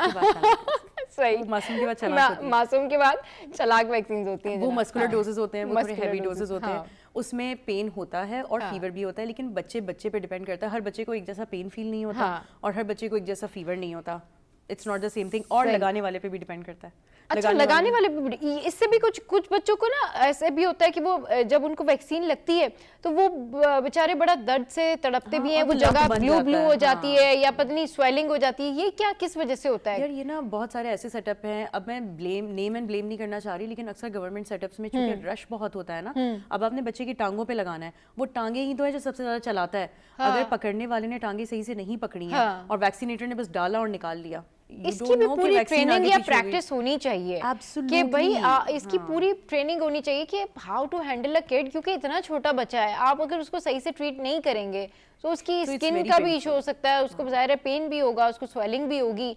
अच्छा, इस तरह के भी बहुत सारे, बल्कि ये क्वेश्चन तो जो है ना डॉक्टर राबिया आप इसका बहुत अच्छा जवाब देंगी कि मैंने अभी इंस्टाग्राम पर और रिसेंटली सोशल मीडिया पर ऐसे बहुत सारे क्लिप्स देखे, ऐसे बहुत सारे डॉक्टर्स को देखा जो कि बच्चों को जब वैक्सीन दे रहे होते हैं तो उनके साथ खेल रहे होते हैं। थोड़े से बड़े बच्चे होते हैं, न्यूबॉर्न से थोड़े बड़े बच्चे होते हैं और उनके साथ खेल भी रहे होते हैं, बातों बातों में उनको वैक्सीन दे देते हैं और वो रोते भी नहीं है, बच्चों को पता भी नहीं लगता।